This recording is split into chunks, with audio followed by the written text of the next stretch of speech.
Mathia itoa roho yake iende kulinda nafsi zetu, uhuru na uangaze Afrika, ukombozi, tutoe roho yetu kulinda nafsi zetu, uangaze Afrika, lengo la ukombozi, lengo la ukombozi, nitoe roho yake kulinda nafsi yetu, uangaze Afrika, lengo la ukombozi, lengo la ukombozi, nitoe roho yake kulinda nafsi yetu, uangaze Afrika, lengo la ukombozi, lengo la ukombozi,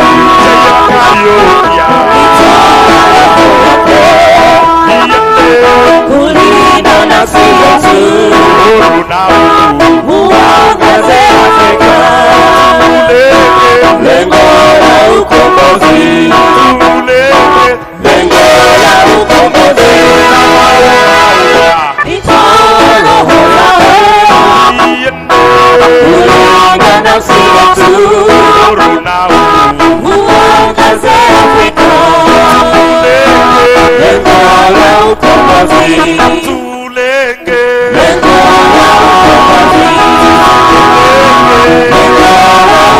ukombozi, lengo la ukombozi,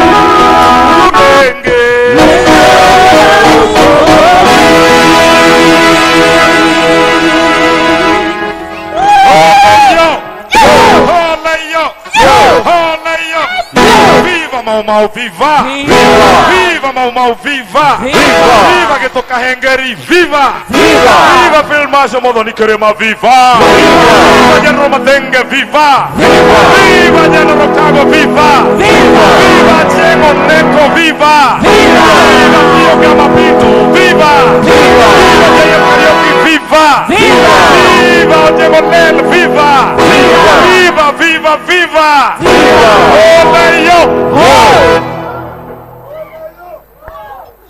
Let's all be seated. Let's all be seated.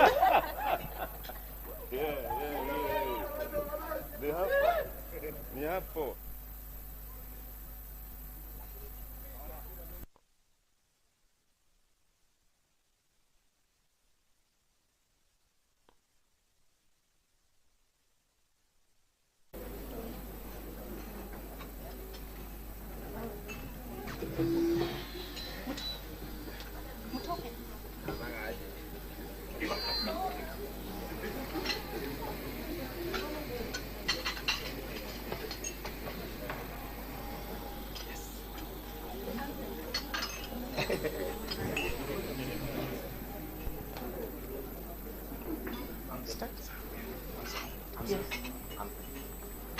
Viva comrades, viva!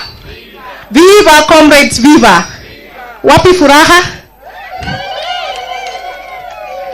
Okay, so let's all rise up for the national anthem.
tukae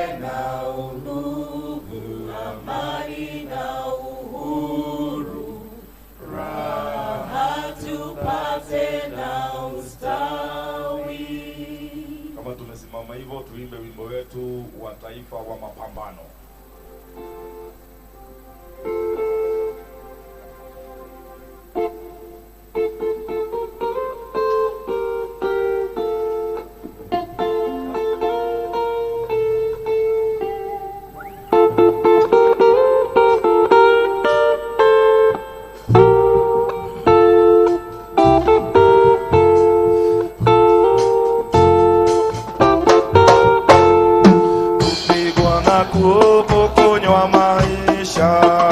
Hakutatuzuia sisi wananchi kunyakua uhuru wetu na haki ya jasho letu, na haki ya jasho letu.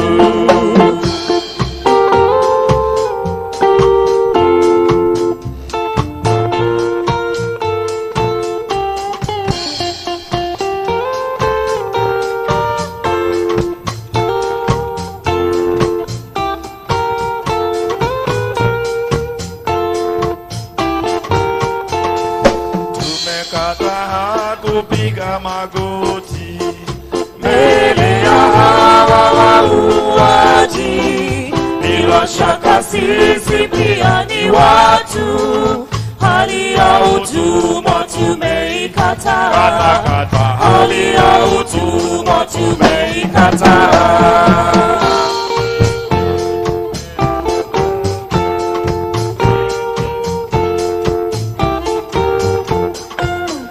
Tutanyakuwa mashamba yetu, tupiganie uhuru wetu, tuikomboe elimu yetu, utamaduni na viwanda vyetu, utamaduni na viwanda vyetu.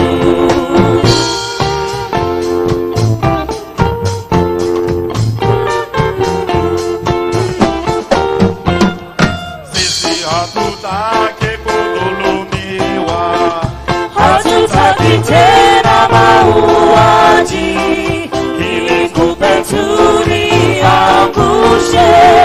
Haki na uhuru zichanue, haki na uhuru zichanue.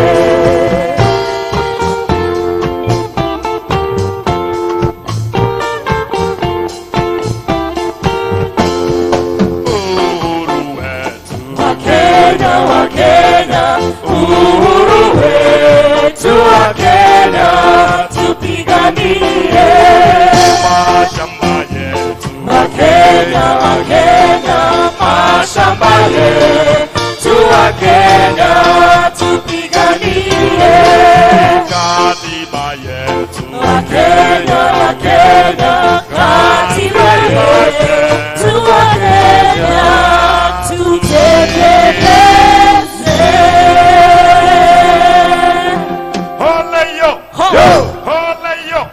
Viva Maumau, viva! Viva! Viva Maumau, viva! Viva! Viva mama yetu, viva! Viva! Viva Wakenya wote, viva! Viva! Haya, tutafanya maombi. Ngai mwega, we mutangiri waita, mwamukiri magongo na mandwairo, Ngai uri mbere tutingihotwo nithu, mwene nyaga twakuhoya,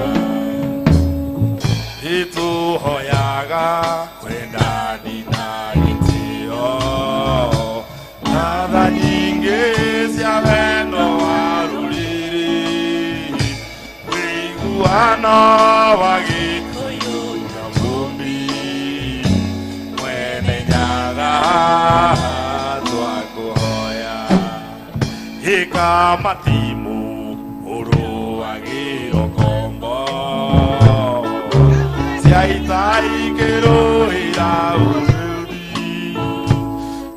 igeirwo ni Gikuyu na Mumbi, mwene nyaga twakuhoya, niwe Ngai, niwe Ngai,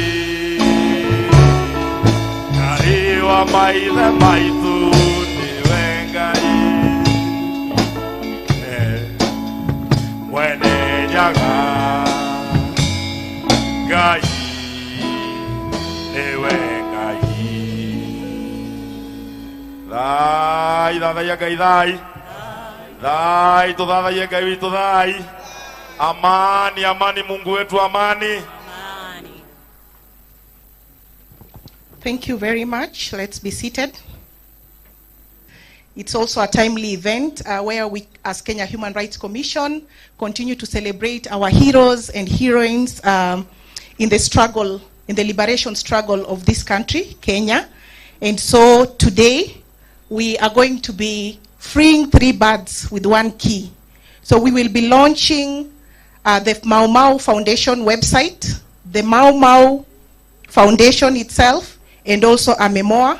So today is a celebration for us as the Kenya Human Rights Commission and the Maumau War Veterans Association. It's also important that we mention that this event is organized by Kenya Human Rights Commission and the Maumau War Veterans Association. And on behalf of the 2 organizations, my name is Annette Nerima Majoni and my colleague Martin Mavenjina. We will be the moderators of the event today, and so we take this opportunity to welcome you all and at the same time extend our appreciation for your presence here today. So thank you very much for coming. We are behind schedule, and so for that reason, we will not be wasting much more time, but delve into it. So thank you so much for coming again. So we will move straight into the program, but we also have Mwingai here, who is also part of the Maumau War Veterans Association. He will be assisting us with the interpretation, because looking in this room, we have representatives of the Maumau War Veterans Association who largely understand the Kikuyu language and a bit of Kiswahili, so he'll assist us to just ensure that everybody is comfortable and they are able to understand and follow the program as we proceed. So without wasting much more time, let's dive into the program by welcoming the Executive Director of the Kenya Human Rights Commission, Mr. Davis Malombe, to make or to deliver his opening remarks. Mr. Malombe, karibu.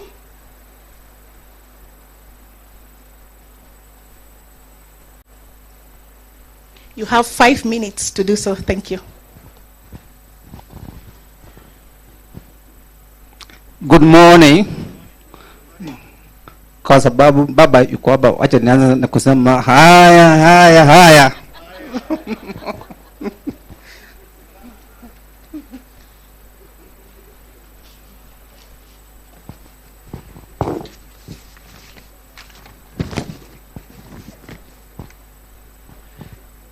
Because of time, I would be very brief. First is to welcome you to this event, which, as you have been informed, we have hosted with Maumau War Veterans Association, and we are also bringing on board many other stakeholders, including people from Mutembei, and other groups which have suffered also colonial atrocities, and also some have also suffered during the times of Moi, the Nyayos group, among others. So this is a combination of a long journey we have been part of from 2002, and I know my colleagues will be speaking about this. I remember Wanjiku Miano around 2003 telling me the board has sent her to go to Kenya National Archives to get information about Maumau. So this is a journey we have traveled from 2002, and it has also been part of our conversation and also leadership on the transitional justice work in the country for the last 20 plus years. So this journey has had many challenges and also many achievements, and a part of the major achievement was, of course, the settlement which came in June 2013, where there was a statement of regret, of course, from the British government. There was also a bit of token, we call it token, because there's no way you can compensate people who have fought and suffered in this country. And of course, there was a bit of commitment to erect a monument. But that was also not the end of this struggle. And that's why, since then, we have been doing a lot of other things with the Maumau War Veterans Association, and which is part of today's agenda, where we are launching of course, the website, which we feel is critical because a lot of information about atrocities which happened in the colonial period, and even others which happened after independence, a lot of that information is not available in many centralized places. So we feel that website was critical, and of course, together with the War Veterans Association, we came up with the idea of registering the Maumau Foundation, which is going to take this work forward for posterity.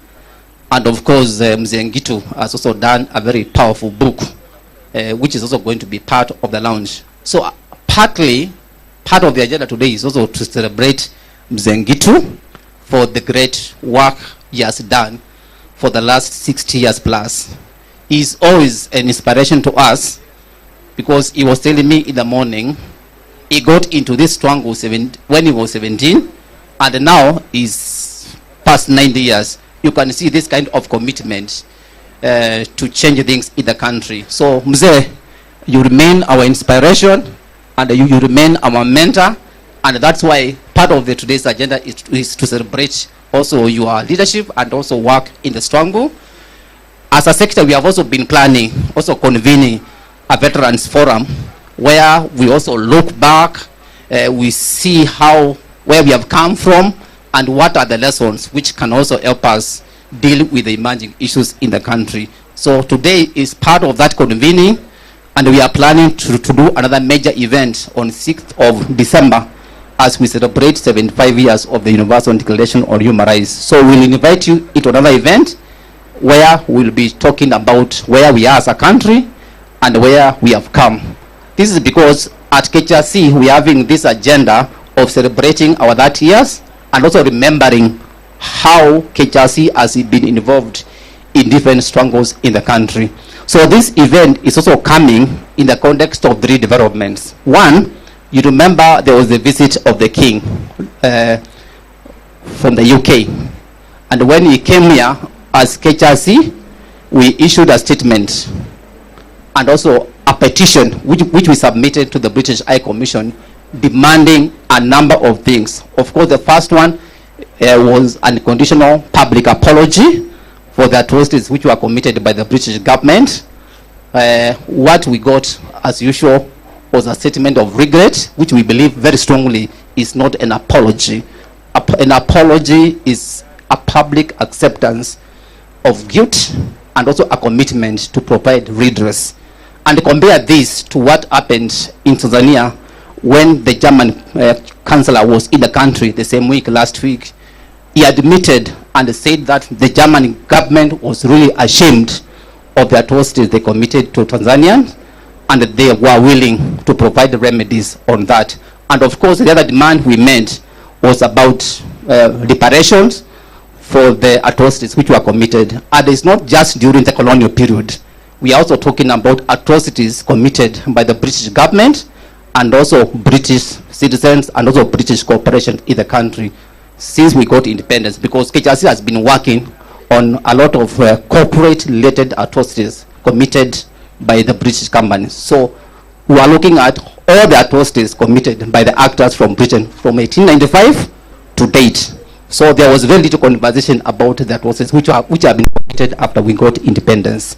So we are still pushing for those demands, and we hope the British High Commission and the British government is going to call us for a meeting as they indicated when we issued the statement last week. Number 2, this is also coming in a context where on Friday last week we had a field visit with the Senate Committee in charge of Legal Affairs and Administration of Justice in Ngelani, where Mutembei was also leading a struggle in 1938. So we are happy the Senate has also taken up this issue of dealing with colonial atrocities, and they also committed to have a process where they are going to document and deal with everything the British government did in the country during the period they were here as colonizers. And of course, the final context is what happened yesterday, where we got a settlement for the atrocities which were committed by the Patel company in Nakuru. You remember the dam which caused a lot of deaths in 2018. We have been part of that struggle, and yesterday we had a bit of settlement where the government also committed to pay remedies to more than 50 people who lost their loved ones and others who lost their lives. So what we are saying is when it comes to dealing with past atrocities and also emerging injustices, we remain very committed until justice is delivered according to UN guided principles on the right to remedy, which talks about effective reparations, unconditional apology, rehabilitation, which is providing psychosocial support to people who suffer in those struggles, and of course the satisfaction, the process of negotiation when it comes to these atrocities. The people who suffered must be involved and must be satisfied.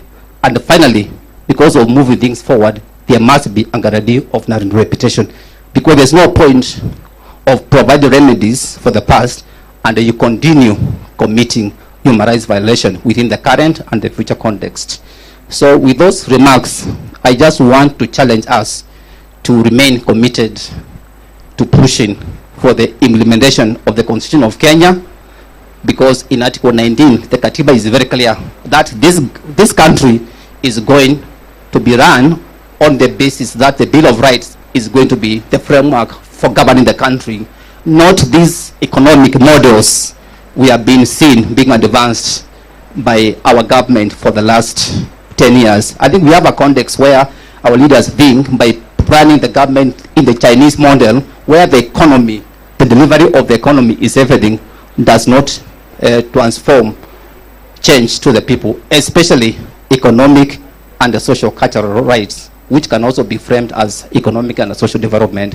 So with those few remarks, I want to wish us a very insightful conversation and indicate that we are going to be having more and more engagements. So Mzee Ngitu, we congratulate you and salute you for the investment, political investment you have put into this struggle, and of course Baba, our chairman Davida there, and many others who are in this space. Thank you so much.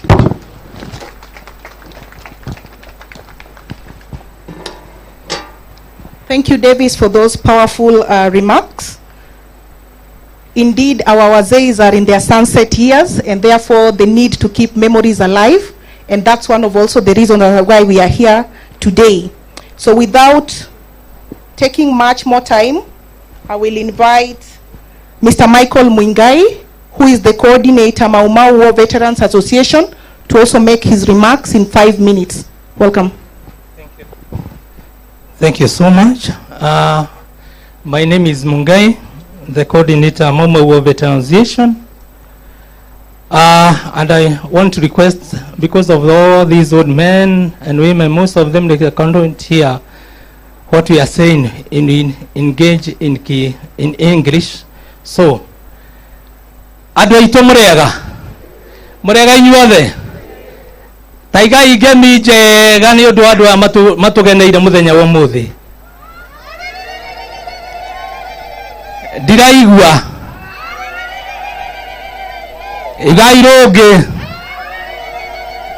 ugairungi. Thank you. Gwamba kwaria na Gikuyu nigetha manyite na njarie na Githweri ni aria mokite nigetha mamenye niki tukite gwika guku. Nitukoretwo twaririirie uhoro uyu na ni wa mbere gwamba gucokia ngatho. I'll announce it in English afterwards. Nundu wa inyuothe mukoretwo muguku muthenya wa muthi, ithue andu a Maumau ni muramenya tumite bururi wothe wa Kenya. We have come from all counties in Kenya. You are here today. David Aramba, you are our chairman, and that's why twina gikeno muthenya wa muthi ni gukorwo ni turoka gwika maundu matatu haha umuthi nigetha muthikiririe muigue. Tunakuja kufanya maneno matatu hapa leo. Leo tunakuja kuzundua Maumau Freedom Fighters Foundation ambayo itasaidia sisi kama vile tulikuwa tunaambia nyinyi tangu mwanzo. Tunataka hiyo foundation iwezeshe sisi kujenga monument kwa wale, kwa site zote ambazo watu wetu waliuawa. That is the one item. Ya pili, tunataka wale wa vijana wetu wadogo ama watoto wetu wala wakusoma, hii foundation tusaidie, kwa sababu watu wengi wetu watoto wao hawakusoma. That's why through Kenya Human Rights Commission tuko na furaha kwenyu. Kwanza kutoka mwanzo wakati tulishikana na nyinyi tukapeleka kesi Ulaya, tumefanya maneno na nyingi, baba akatusaidia, yuko hapa, hatujaachana na yeye baba, na ndio tunashukuru wewe. Ukuwe na sisi, wewe ni mzalendo kama sisi, ndio tufike mwisho. Tukiongozwa na Marombe, Mungu akusaidie hii Kenya tuendeze mbele, na msirudi nyuma jameni, ndio tufikie watu maneno yao. Na niko na furaha kwa mzee wetu Kitu Kahengeri, mzee mkongwe, lakini akili yake body ndio imekuwa ngumu, lakini akili ni smart. Nyinyi hamjui akili yake ni smart. Mungu amemlinda na yuko na afya sawa, na tutaendelea mbele. Hiyo ingine tunakuja kuzundua ni kitabu mzee ameandika, The Betrayal of Maumau Freedom Fighters. Ni kitabu mzee ameweka hekima yake yote hapo. Kwa hivyo hiyo ni kitu ingine ya tatu. Ya pili, ya tatu tunakuja kuzundua website ya Maumau Freedom Fighters. Na kuna watu wengine wamesaidia sisi kupitia Kenya Human Rights Commission.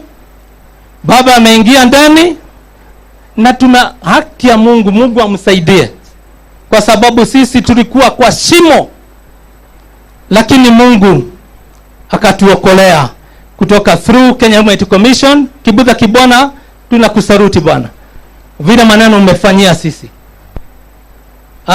Tuna mtu mwingine anaitwa Chief Justice, former Chief Justice, tunamjua, amefanyia sisi mema, hata hatuwezi ongea juu ya ile kesi tulikuwa nayo. Paul Mwite tunamwona hapa, jamaa mchupavu huyu ambaye alielekeza maneno yote ya kesi yetu wakiwa na vitovu Manyara. Mjue Mungu tunamuombea amweke pema, na mkue hamuna hata ugonjwa. Tunataka ugonjwa itoke kwenye ndio tufike Kanani pamoja. Hiyo ingine tutaendelea na nyinyi, na tugeomba mtisiachilie. Marombe usiachilie sisi, David Aramba usiachilie sisi mpaka hii maneno imalizike. Tutaengage vile Marombe amesema, na mzee atasema hivyo, na vile King alisema tutaengage, lakini mkue ndani na sisi. Wetu waweza peleka sisi kombo, lakini mkue macho. Nikimalizia nikisema asante sana kwa wale wote wameingia kwa hii lasama yetu ya leo. Mungu alinde, mkue na sisi, na tukirudi nyumbani wa Maumau mwambie watu wetu kawera no karathie nake na gatire karaco twathiaga tukenete tugacoka twikite atia na tugutura na Ngai na mboco ya gwathi tugeka atia. Ngai wa muamurathi, Mungu ambariki na komea hapo. Thank you. Makofi kwa Mungai. Okay. Asante sana Mungai for those excellent remarks. Kwa majina naitwa Martin Mavenjina, nafanya kazi na Kenya Human Rights Commission. Right Honorable Prime Minister, distinguished guests, ladies and gentlemen, allow me at this juncture to invite our board chair, the board chair for the Kenya Human Rights Commission, to make his opening remarks. Mr. Devinder Lamba, you're welcome.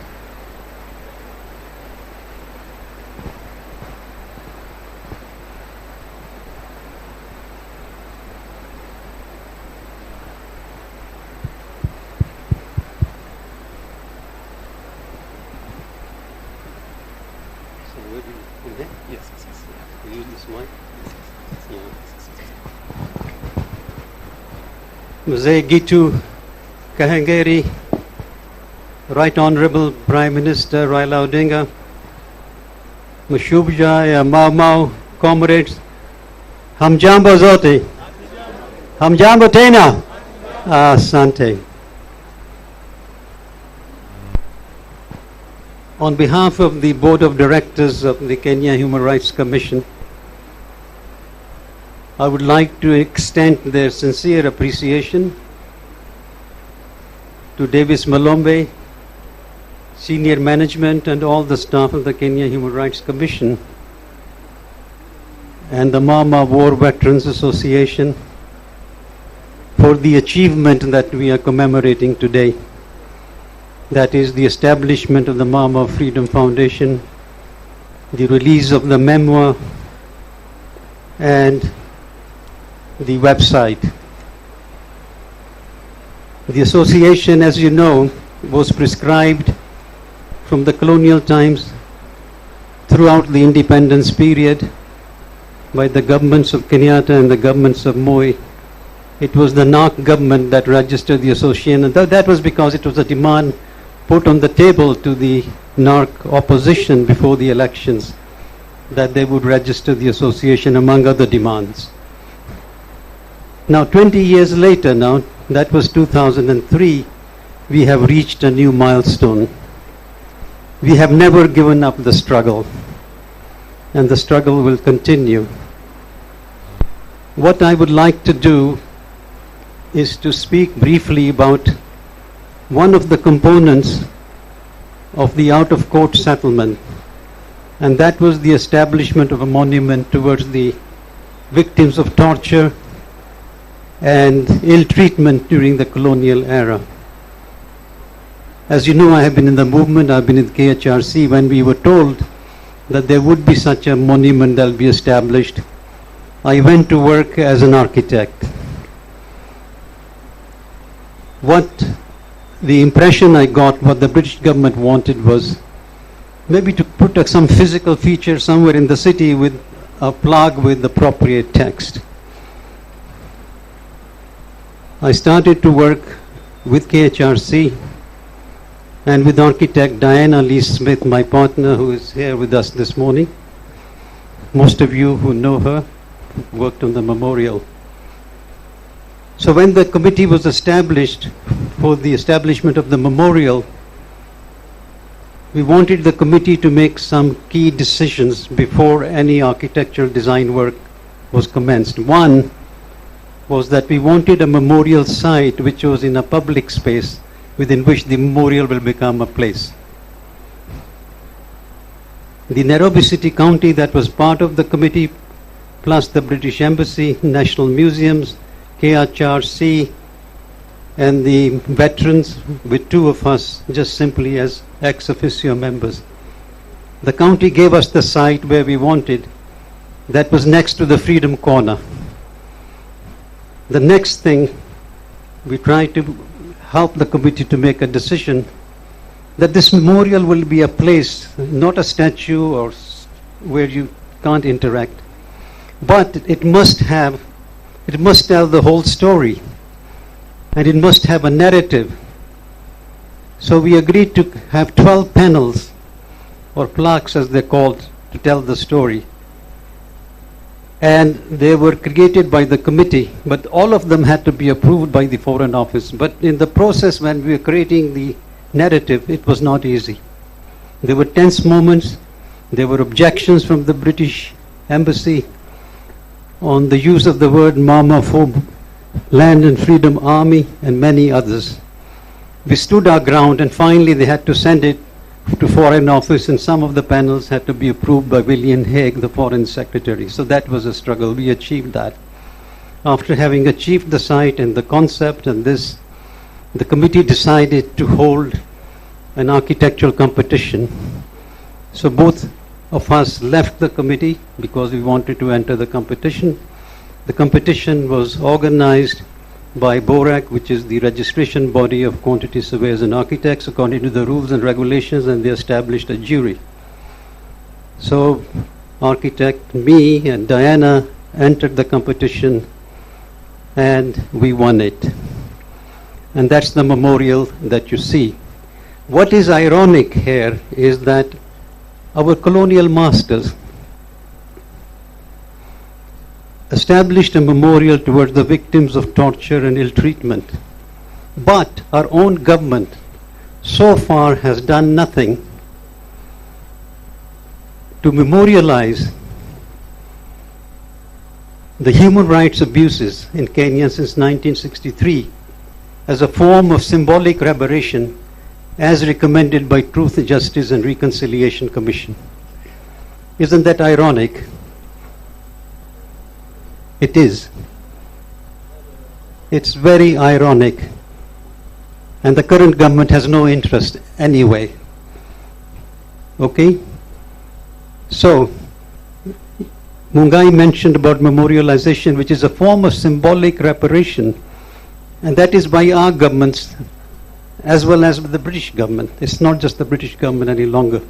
And this is all detailed in the Truth, Justice and Reconciliation report. Struggle continues. I thank you for your attention. Asante sana.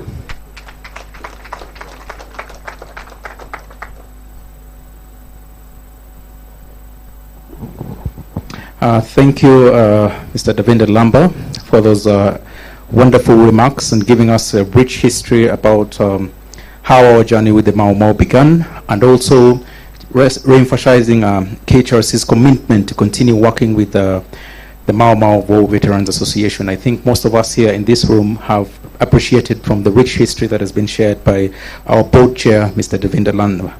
So, distinguished guests, ladies and gentlemen, in the interest of time, kindly permit me to go to the second segment of our program that will entail sharing of experiences and demands by leaders of other liberation movements. And to start us off, I would like to humbly request Mr. Washira Oheire, the National Coordinator for the National Victims and Survivors Networks, to come and make his remarks. Mr. Oheire. Makofi kwa chair as Mr. Oheire comes. Yeah. Yeah. Karibu. Asante sana. Asante sana.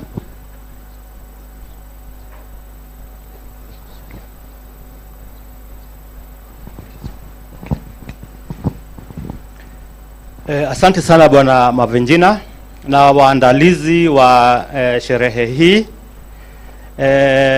Mimi jina langu ni Washira Oheire kama mlivyoelezwa, na nawakilisha kikundi cha National Victims and Survivors Network. Kama mwenzangu Bwana Malombe alivyosema hapo awali, hii safari imekuwa ni safari ya muda mrefu. Ilianza miaka ya 2002 na ni safari bado ambayo hapa sio kikomo cha safari yenyewe. Mimi nilikuwa nataka kutaja tu mambo mawili yanayohusiana na sherehe ya leo. Kwanza nafurahi sana kwa kubuniwa kirasmi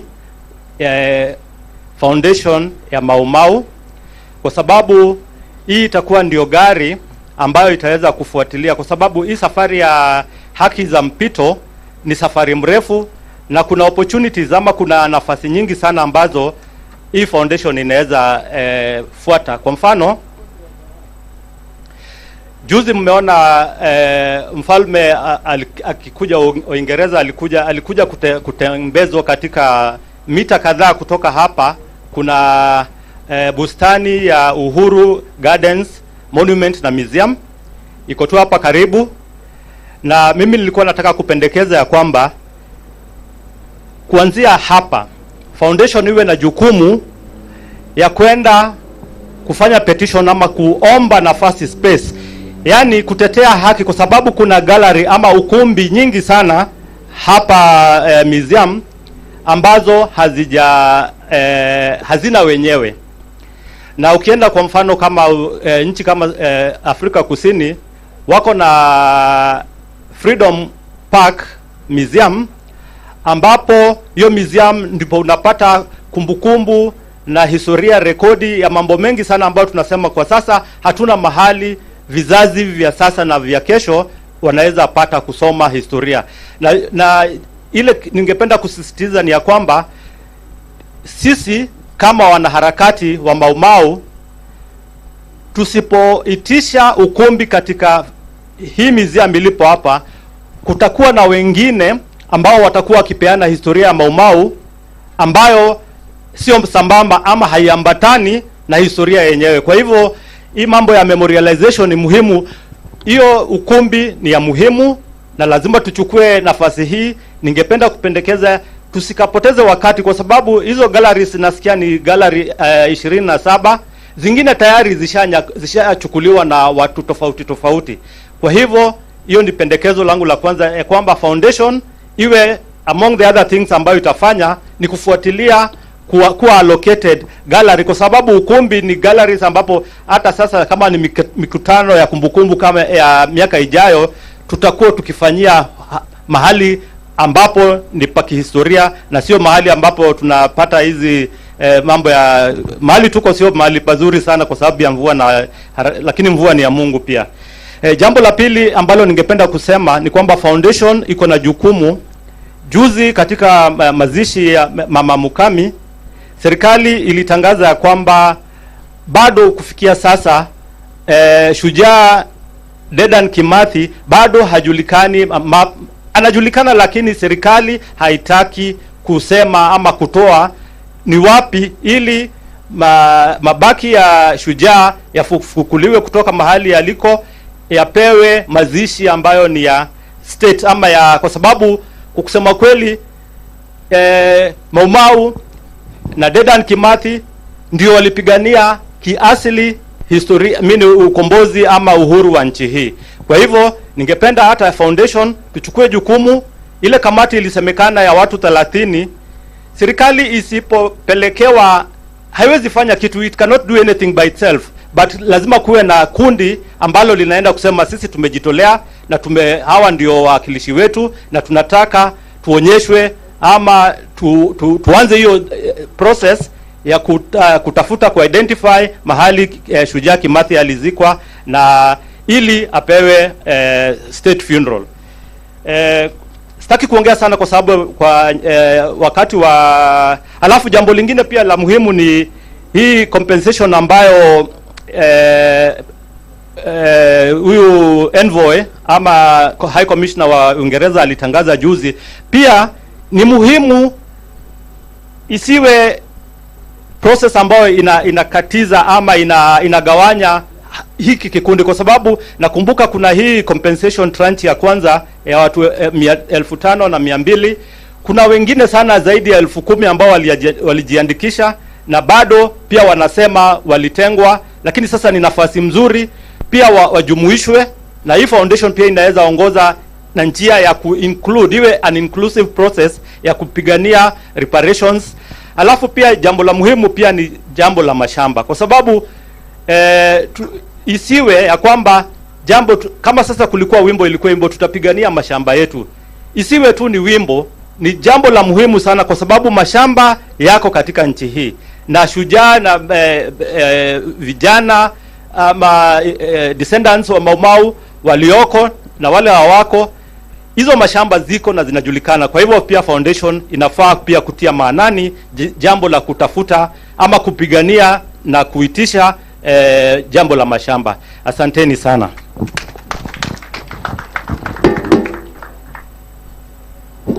Asante sana Bwana Wachira Wahere. Makofi kwa Bwana Wachira Wahere. Yeah. Okay. Distinguished guests, ladies and gentlemen, kindly permit me to invite our next speaker, Ms. Jackie Mutere, the Executive Director of Grace Agenda. Jackie, karibuni. Thank you. Good morning, everyone, and all protocol observed. I will take advantage of the interpreter atawatafsiria, kwa sababu nikianza kuongea Kiswahili nitamix masala na watu hawataelewa nini. Katika jina la mashujaa. Shujaa oye! Mashujaa oye! Wamama oye! Asanteni sana. Naitwa Jacqueline Mutere. And allow me to speak in English. I stand here to represent a certain constituency of people that are not really represented within the Maumau, but I beg and I know that they exist, survivors of sexual violence. And I know the women who are here, the women who are represented here went through a lot of violations, and specifically sexual violence. And when I mean sexual violence, I mean the entire raft of abuse on a woman's body. I mean rape, I mean sexual assault, I mean beatings, and I mean every kind of abuse when it comes to sexual violence. That is what I speak to represent. And as I stand here today, I am inspired by the women who have taken all their time, and this Honorable Gitwa Kahengeri, who is now 90 years, and who started the fight when he was 17. I count my 15 years in the fight as a pittance in comparison to his fight. I honor you all, Mashujawa Leo and all Wamama Leo. I say today that this is an honorable day, this is a special day, simply because when you memorialize, one of the things that I initiated, the organization of Grace Agenda, and after the 2007-2008 post-election violence, was about the abuse of women, the rape of the women, the sexual violence of the women that was experienced during the post-election violence, and specifically those who bore children, who conceived and had children from the violation. I initiated this organization because one of the key things I wanted was self-agency, for women to speak for themselves. Wamama Mashuja, I honor you for speaking for yourselves. I know you have not spoken about sexual violence, but I stand here to honor you, to honor your work, to honor your resilience in the fight.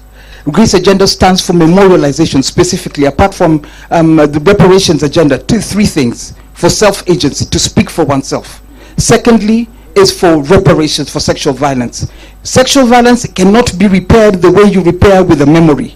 You cannot repair sexual violence by building a dam or organizing a library or building institutions within a community. Sexual violence is about the integrity, the personal integrity of a woman, the personal integrity of a man, and hence the reparations should be specified according to the violation that occurred. Thirdly, Grace Agenda stands for memorialization. No woman's story, no heroine story should ever be lost. No story of sexual violence should ever be lost. The memory that is going to go in, the memory and the foundation that is going to be launched today should specifically have a category for sexual violence. I know it exists. It might not be spoken about, but I stand here today to say sexual violence should be on the map. I honor you, women and men of Maumau. Today is your day. Aluta continua. Shuja.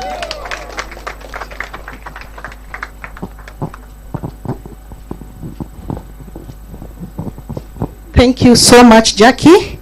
Jackie is a contemporary Shuja. And thank you, Jackie. You say we cannot repair sexual violence with infrastructure, but rather reparation. Asante sana. So we are going to continue with the sharing of experience and demands of leaders from the different foundations and liberation movements. We will now invite Kipchoge Arap Chomo, who is the Secretary General, Koitalel Samoi Nandi Foundation. Karibu.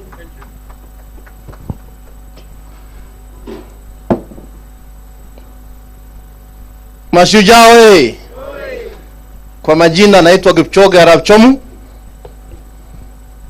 And whenever I say Kipchoge, you know where I come from.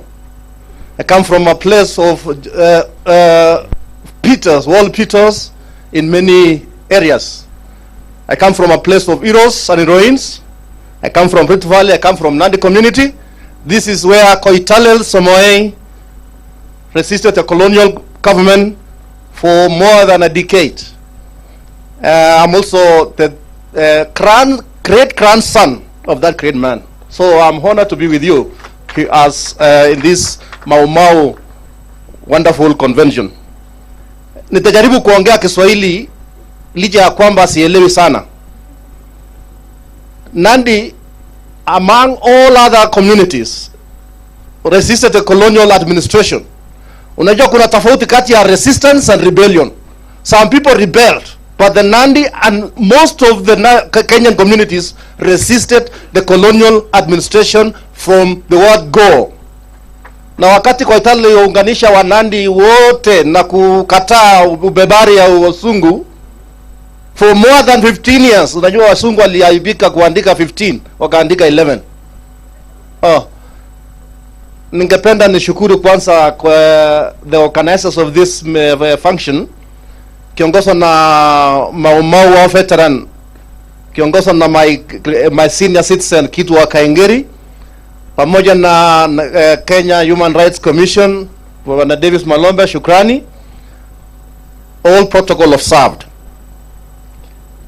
Koitalel Somoei led the great Nandi resistance, the longest in Eastern Central Africa. Na wakati ilipofika 19 October, wakati Wasungu waliona kwamba hawa watu hawatashindwa, wakasema tukutane tufanya peace conference. That never was. Na sio Koitalel peke yake alipigania uhuru ya nchi. Let me say it categorically without fear of contradiction that every community in Kenya walikataa Wasungu and they participated. Koitalel, huko kwetu kuna sport moja inaitwa relay. Tunapenda relay sana. Ingawaje tunapenda marathon zaidi, but relay is the most interesting. Relay kuna 4 by 100 meters relay. When unashika pattern, unaambiwa keton yoma, unakimbia, unaenda round moja, unapatiana. So I likened the freedom struggle to 4 by 100 meters relay. When Koitalel started resistance as early as 1890s, akapatia pattern Mekatilili wa Mensa. I think this was a mixed relay. Unajua kuna introduce nowadays mixed relay ya wanaume na wanawake. So hii mixed relay wamekopi kutoka kwetu wa Kenya. So he handed over the baton to Mekatilili wa Mensa, the great woman who slapped the white man. Huko watu wa Mekatilili wako hapa, wakina Mekatilili. Wakati Mekatilili alipomaliza ya lap yake, akapatia mwingine anaitwa Mora akapatia Otenyo akapatia mwingine kutoka huko Northeastern akapatia mtu kutoka Luo Nyanza. That is why our brothers and sisters from Luo Nyanza are here. Mwingine akapewa mwingine kutoka Western Kenya, the Abaluya nation. This is a struggle from each and every community. Finally, washujaa wa Central Kenya wakiongozwa na Midfield Marshal Dedan Kimathi wakashika pattern na tukapata uhuru. 6 decades now we are enjoying the fruits of those who resisted and paid for their with their blood. To cut the long story short, ni kwamba hata sisi huko Nandi wakati tulikutana tukisema mambo familia ya Koitalel, want to kukumbuka rais wetu wa Nandi anaitwa Koitalel Somoei. Huwa tunaanzia cell, huwa tunawekwa cell kwa saa 3 asubuhi, saa 4, saa 5 tunafunguliwa, tunaenda sherehe until 19 October, wakati His Excellency the late Emilio Mwai Kibaki alipotangaza kwamba freedom fighters are heroes. Sio wabebari, sio watu ambao ni wabaya, they are not criminals. In fact, may his soul rest in peace, he stands as the only head of state in the independent Kenya attend na grace 100 years ya Koitalel Somoei. As a family tuli appreciate na tukafanya maombi yetu kwamba tafadhali let's tufanye kitu ya kumbukumbu ya huyu mzee. Na Kibaki akakubali. Akasema ya kwanza tutachenga mausoleum, ya pili tutaweka university, ya tatu tutasettle, tutaona maslahi ya sisi descendants ya Koitalel Somoei, because mpaka saa hii we are landless, we are jobless. Ingawaji tumejaribu kusoma kidogo ya kumbaru, lakini Mungu angali nasi. Unfortunately, with the exit of that regime, mambo university because of lack of political goodwill imekwama mahali. Ukienda wakati unasikia iko Mosoriot, siku nyingine unasikia iko Nandils, labda next week utasikia iko Eldoret, labda next year utasikia iko Nairobi. So we are in a mess. Ya pili, mambo ya mausoleum. I know some of you, Kitu wa Kaingeri was there the other day. Mausoleum is incomplete. Mambo ya Koitalel Somoei welfare family sahi in the worst. We don't have even one single member of the Koitalel Somoei family both in county government and national government. And this is the freedom our great-grandfather died for. It is so unfortunate. That is why we are, nonetheless, strife and struggle continues. Wakati wasungu weupe walipotoka, wasungu weusi walipoingia, wakatunyang'anya mashamba, saa hii tunaishi tukiwa kama yule wanyama ambao wanaishi msituni, inaitwa nini? Baboons. Tunaishi kwa rocks, mahali iko steep and fertile. Tunangoja Mungu, lakini Mungu wetu hivi karibuni atatukumbuka. Finally, kwa niaba ya Contextualizing Foundation, tumekuja na watu wachache watatu, na kwa niaba ya group yetu, our director Stephen Sokut angekuwa na sisi, lakini hakuwa anasikia mzuri. Tumeomba mambo yafuatayo, kwamba mambo ya mausoleum ikamilike, mambo ya university inyoroshwe, mambo ya family welfare wese to be addressed. Juzi tukatoa pendekezo letu kwa yule mfalme wa Britain alipokuja Kenya. People don't know. Nafikiri watu wengine wamesoma. I wrote a book. Kibaki aliniambia tulipoenda State House, akatuuliza, hakuna mtu ambaye ameweza kuandika juu ya Contextualizing. Hatukuwa nayo. So nikaenda nyumbani nikaketi na wazee. I wrote a book entitled Unyielding Hope, The Life and Times of Contextualizing. Sasa kwa hiyo kitabu ukisoma utasikia jinsi Koitala aliuawa na kichwa chake ikakatwa, sijui hiyo kichwa iko wapi, na as a family tulidemand, we are not requesting, kwamba hiyo kichwa irudi Nandi for honor to be reburied honorably. Tulipotuma watu huko Britain wakatuletea vimbo za Contextualizing, lakini we still demand for the return of that head. Ya pili, tuko pamoja kwa mambo ya historical injustices. We need to be compensated. We need reparation. We need to recognize these people, these heroes and heroines ambao waliweza kumwaga damu yao kutetea inji, kuokoa na kuona kwamba Kenya iko huru.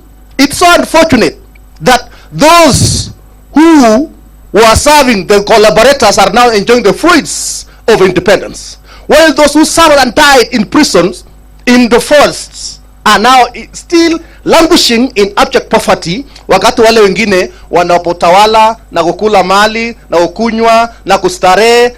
When some of you people and your parents and your great grandparents died and you have never enjoyed the freedom, tunashukuru sana. Especially, let me make this appreciation, leadership ambao wamekuwa na freedom fighters.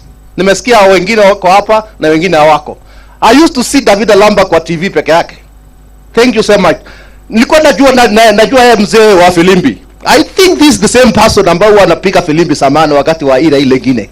Yeah. So I really appreciate you.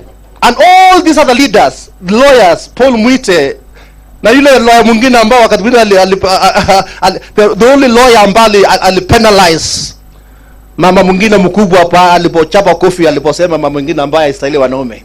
You remember that story? Maybe nyinyi msome news. I really appreciate those leaders ambao wako pamoja na freedom fighters. With those few remarks, may God bless you, may God bless Kenya, may God bless freedom fighters. Thank you very much. Asante sana Kipchoge, and thank you very much as well for sharing or giving an account on historic events, and also for pointing out the coordination by different communities in the liberation struggle. And I think all of us know that united. So clearly we've learned, and I know in this room we have the Gen Zs. Today is a day for us to learn, the Gen Zs. I'm not one of them, but it's an opportunity to learn. So thank you very much. We have also taken note of the demands and asks, and I believe the relevant authorities have also taken note of the same. So we quickly move to the Mutembei Foundation. We have a representative, Mr. Luka Kituku. Karibu sana.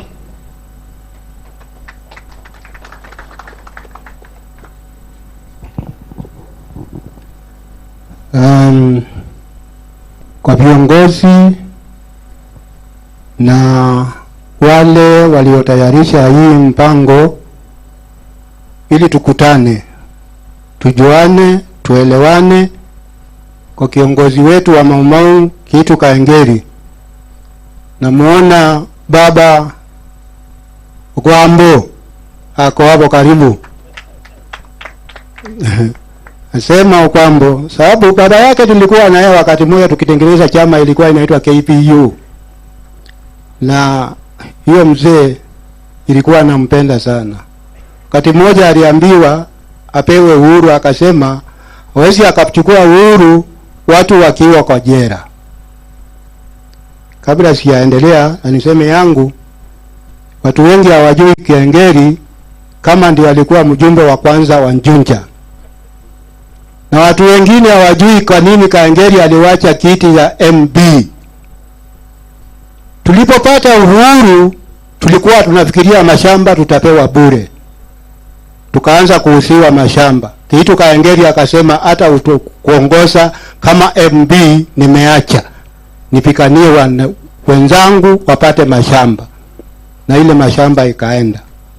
Na wengi hawajui, hata sijui kama yeye mwenyewe anakumbuka aliacha kwa nini akiwa MB wa Njunja. Akaacha hiyo kiti, apikanie nini? Hiyo. Haya, yangu mimi ni majina naitwa Lucas Kituku Mutuma kutoka upande wa Machakos. Mimi ni kiongozi wa Mwindi Mbingu Memorial. Mwindi Mbingu mnamkumbuka hata mkienda Nairobi kuna street inaitwa Mwindi Mbingu. Mwindi Mbingu wakati wa koroni walipokuja walikuja wakakuta wa Afrika sana sana upande wa Ukambani.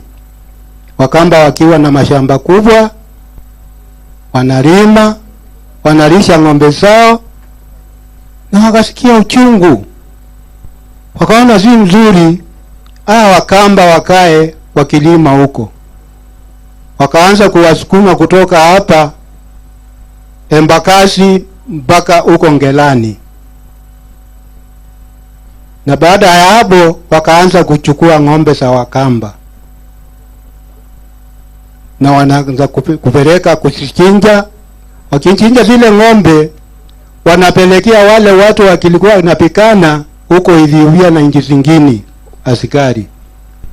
Na wakati walikuwa wanakuja kuchukua ng'ombe zetu walikuwa wanapika watu vibaya sana, wanapika akina babu zetu. Wakikuta bibi yako na mimba wanamulalia, ile mimba inatoka. Na wanalala na bibi ya mwenyewe bwana yake akiwa hapo karibu anaona na macho yake na watoto. Na wakachukua ng'ombe zetu sawa Kamba. Na sana sana watu wa Ngelani. Na nashukuru watu wa Human Rights kiongoza na wana Marombe, kina Washira, kina Martin Martin kwa kutusaidia sana. Na tulipoenda kwao walitupokea na wakatusaidia. Na nakumbuka kuna wakati moja tulikuwa na kitu Kaengeri tukija kulaunch hiyo chama ya Mwindi Mbingu. Na waomba msikae chini na msichoke, muone watu wa Ngelani wamelipa ng'ombe zao. Maana kutoka wakati huo mpaka wa leo wajinga ndio wengi, watoto hawakusoma. Hatukusoma, na hata mimi sikusoma. Sababu baba wangu alisumbuliwa, wakashikwa, wakienda huko KHRC kukutana na gavana, anaanza kuwatusi, anawapika.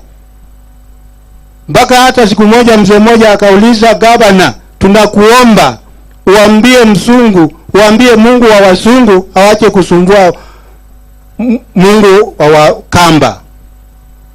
Na wakati huo walikuwa wanalala hapo njaa inawapata, hata Wahindi wanawasaidia, Kikuyu wanakuja wanawasaidia na chakula. Na hizo ng'ombe ndio tulikuwa tunanoa bibi nazo. Na watu wengi hawakumpata mabibi, watoto wetu hawakusoma. Hata wa leo tuko kwa taabu. Nakumbuka siku moja papa akilia kama mtoto, anatoka Kariakoo, alienda akakaa kama wiki 2-3, kurudi anaanza kulia, natuliza, msisi watoto tutakwenda wapi? Ng'ombe simeenda, mama ni huyu ni mgonjwa, mama ni huyu wamepikwa, hata wanalala na bibi zao, wanalala na mama yenu, tukiwa karibu tunaona na macho yetu, watoto wanaona. Hiyo watu walisumbua sisi sana. Tunaomba watu wa human rights na serikali mseme turudishiwe ng'ombe zetu, tulipwe na tulipwe gharama ya ile kitu tulipata. Hata umbwa zetu walikuwa wanapika nyumbani, umbwa ndio zilikuwa askari wetu, wakisikuta wanapiga risasi wanaua.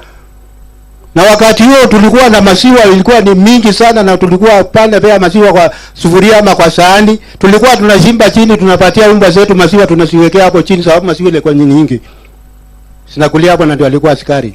Wakikuta ile ng'ombe imekonda, wanapika risasi wanaoa, wanachukua ile ni nzuri. Na ukihesabu kutoka hapa Embagazi mpaka huko Ngerani mpaka huko nini, sasa hatuna bahali ya kulima, tumekuwa kama masikwata. Hata hatuna bahali pa kulima, hatuna ng'ombe, watoto wetu hawakusoma, watu wengi ni wajinga, hawajai kusoma, watu wengine ni maskini. Na hizo ng'ombe ndio tulikuwa tunanulia watoto wetu mabibi naso, na watoto wengi hawakupata bibi, sababu huwezi kukubaliwa na mtu uchukue bibi yake, mtoto yake, huna ng'ombe, huna mali. Tulikosa mali. Ya mwisho nataka kusema, Kenyatta akitoka jela, wakati alikuwa anatoka jela, walikuta hata na mimi niko jela na watu wengine. Unajua ni kwa nini? Tulishikwa kwa ajili ya kutengeneza hii bendera ya taifa, na tukaichukua tukaipeleka mpaka RUTO kwa kina Kibaki, tukaanana na yeye ndio wachakua ile bendera inaweza kuwa ndio bendera ya taifa. Ili nifunga. Na wakati tulifungwa, Raila Odinga, Tomboe na Sikuku walikuja wakatuambia tunataka tuombe msungu awaachilie muende nyumbani. Tukawaambia kama baba zetu wako jela, wacha hata sisi tukufe ndio tupate haki yetu.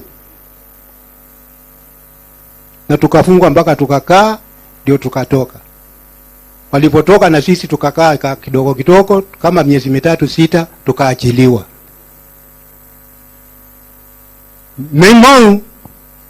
Maumau walifanya kazi kubwa sana kupigania nchi hii. Wakati Kenyatta alichukuliwa jioni, baba yangu alikuja kuchukuliwa saa 12 asubuhi. Na sababu alikuwa yeye ni mzee kushinda hao, alifungwa miaka 7 nyumbani, au akichungwa na chief na assistant chief. Akaambiwa hata hawezi, akaenda kwa kanisa kutoka kwake nyumbani nusu maili. Akapeana shamba ndio yeye kanisa. Na hata walio hapo ndio tunaomba, tunaabudu. Na wakati ng'ombe ilikuwa ikichukuliwa, kuna kitu kimoja nataka niwaambie. Hii barua iliandikwa na gavana ikakuja kwa DC Machakos, ilipata baba yangu akiwa hapo karibu kwa ofisi, akaichukua hiyo barua, akapelekea mtu anaitwa Kabulu akachukua hiyo barua, wakapelekea kiongozi wetu ambao ndio kiongozi alikuwa wa Wakamba kwa kufikania ng'ombe anaitwa Mutembei. Wakasoma wakaona ng'ombe zote zitaenda. Mwindi akawaambia Elijah, Mwalonzi na kina Mutuma, twendeti tukamuone roya yetu alikuwa anaitwa Ngandi. Wakachukua hiyo barua akapelekea mwindi mmoja alikuwa anaitwa Ngandi, wakampelekea hiyo barua. Ngandi alipopata barua akawaambia, sababu wakati huo Kenyatta alikuwa ng'ambo, akamwambia hakuna barua moja imewahi kutoka Kenya ikafika ng'ambo, na hii yenu itapika ng'ambo. Kenyatta wakati huo kulikuwa chama inaitwa Kenya African Union, ndio ilikuwa ya kwanza. Na kulikuwa na kaseti moja ilikuwa inaitwa Jicho, ndio ilikuwa Waafrika wanasoma sana. Hiyo barua ilipopika ng'ambo, Kenyatta alienda akaipata. Na akabakia simu akawaambia marwa manyu ninyi tete na ngarango na ngaitambugu. Na ndina mundu wakutethereria yako tarambugu. Malikia aliposikia hiyo maneno akatuma tena ujumbe Kwa nini ngaba na ng'ombe za Wakamba zinachukuliwa? Watu wakaanza kupigwa, wakapigwa karibu kumalizwa shauri ya ng'ombe. Kwa hivyo tunaomba human rights na wale wengine, na hasa sana na kina Marombe, ile mlitufanyia, Mungu awasaidie maisha na waongezee. Najua hata nyinyi ndio mlipekania Maumau na mtasiti, na Mungu atawaongezea masiku. Na ukitoka hapa, nataka uende ukasome kitabu cha Job, uone kule kujipalisha na kujipandisha, ati unajifanya wewe ni mkubwa, uone vile mwisho wako takuwa. Usome kitabu cha Job mlango wa 20 kuanzia mstari wa 4 mpaka wa 11, na ukiwa na simu yako chukua usome na uone.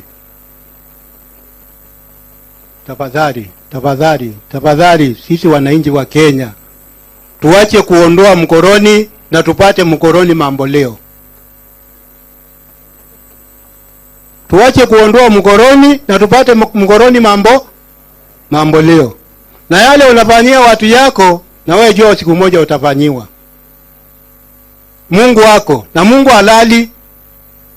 halali kitu kaengeri. Mungu akubariki sana na akuongezee siku. Marombe, hebu simama. Na mnaona huyu mzee huyu? Si kijana, ni mzee. Hao watu wamefanya kazi mingi sana. Tunawaomba mshikane na seneti, muone watu wa Mwindi Mbingu wamepatiwa haki yao. Asanteni sana, na Mungu awabariki na walinde na waneemeshe. Asanteni sana. Asante Mzee Luka. Indeed, the impact of atrocities committed by colonialists continue to be felt. And he has said tunataka ng'ombe zetu. In other words, they need reparation, right? So the message has gotten home. Thank you very much. So we continue on that note, also acknowledging that atrocities continue and injustices continue to happen. And so we will be listening in from Swale Gidinji, who is a representative from Ndula Resource Center. He'll be sharing with us on corporate injustices. Welcome, Swale.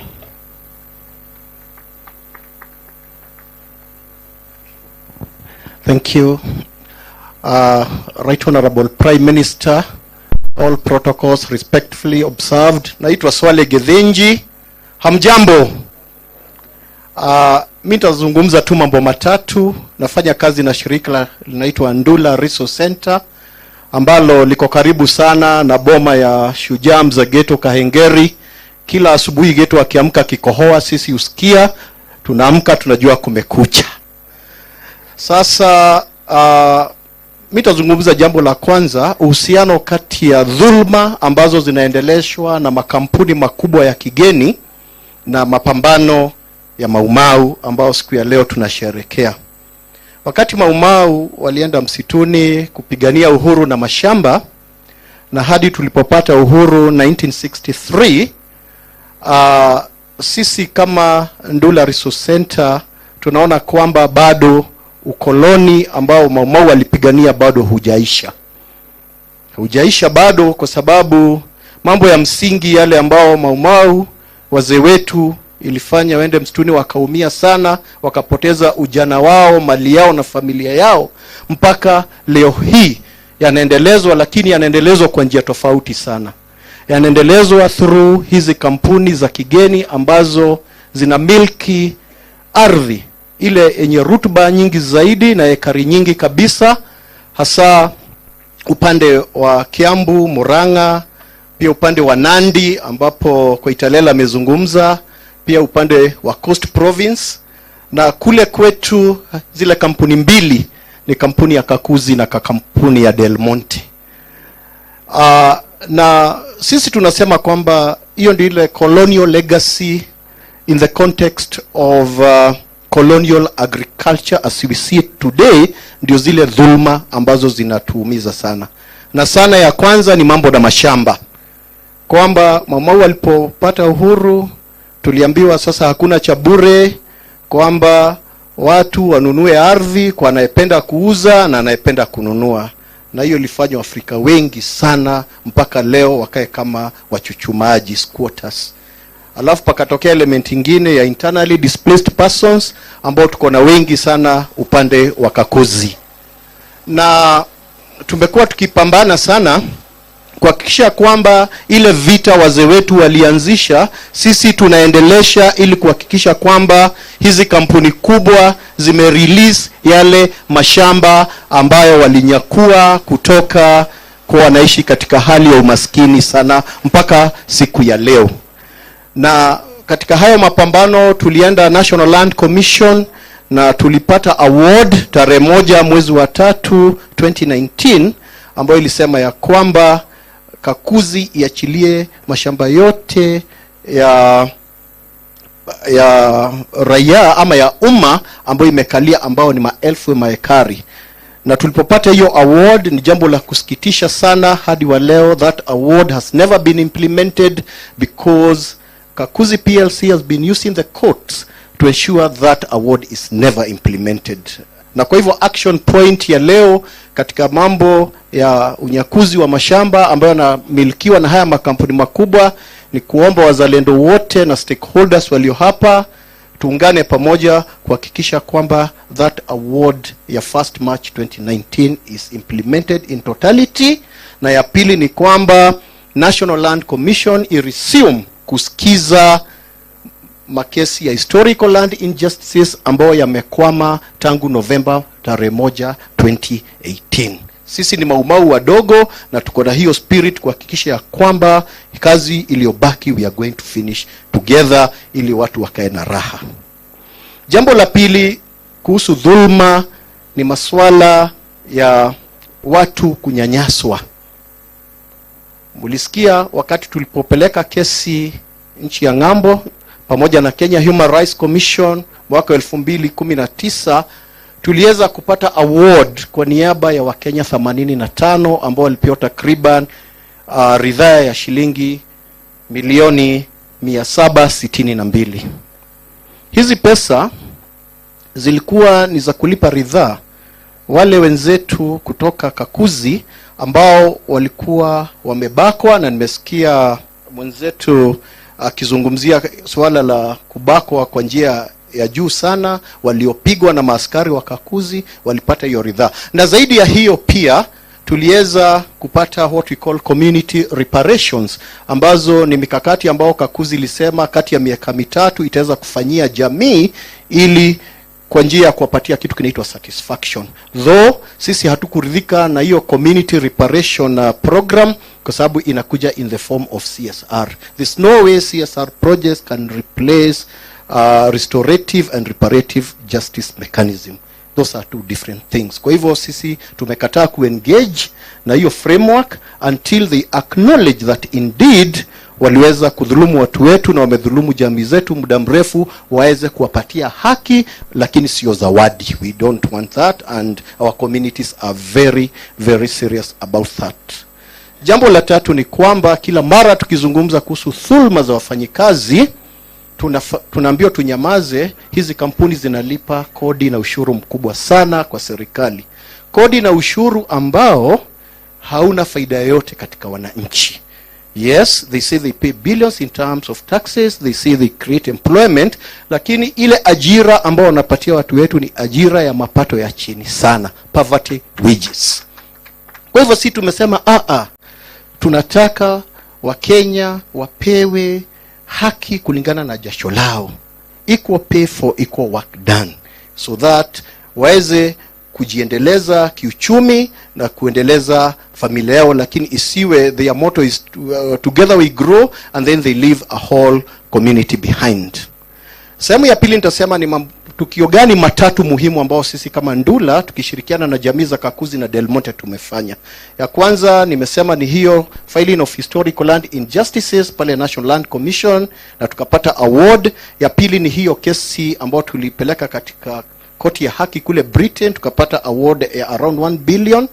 Na ya tatu ni, na ndio muhimu sana, ni kupatia jamii zetu nguvu pamoja na sauti waweze kujitetea wao wenyewe ili waweze kujikomboa. Na katika hiyo safari nashukuru sana na naona leo ni siku ya kukutana tena mashujaa wa kitambo. Nakumbuka mwaka 2002 Madam Jennifer Miano alitoka Nairobi, alikuwa senior program officer Kenya Human Rights Commission. She drove all the way to Ndula to try and rescue us from police impunity, ambao hawakuwa na kubali kwamba we can stand up against a multinational company. So heko nimefurahi sana kukuona Madam Jennifer. Baadaye kumekuwa na wazalendo wengi sana ambao wamekuja kutusupport katika hii struggle. Pia Right Honorable Prime Minister, there's something that you did, maybe you may not remember.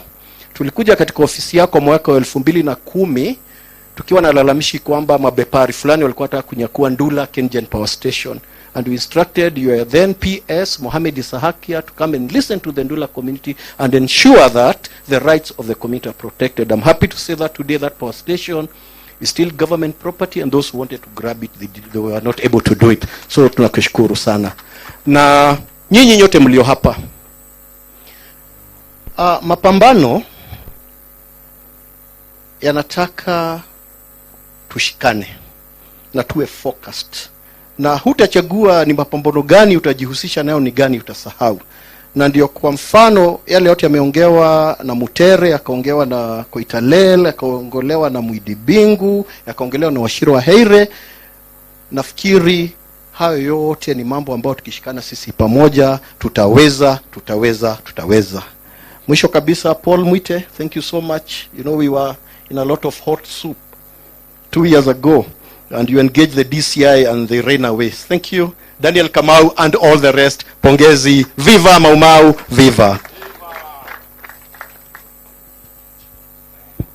Asante sana Bwana Salagishtinji for that very comprehensive presentation around how we've been able to continue fighting corporate impunity by some of the big multinational companies. Many of you here may think, you know, violations are always committed by the government, but as you can see from Swale's remarks, he's shown you that we have big multinational corporations in Kenya that continue to commit serious violations.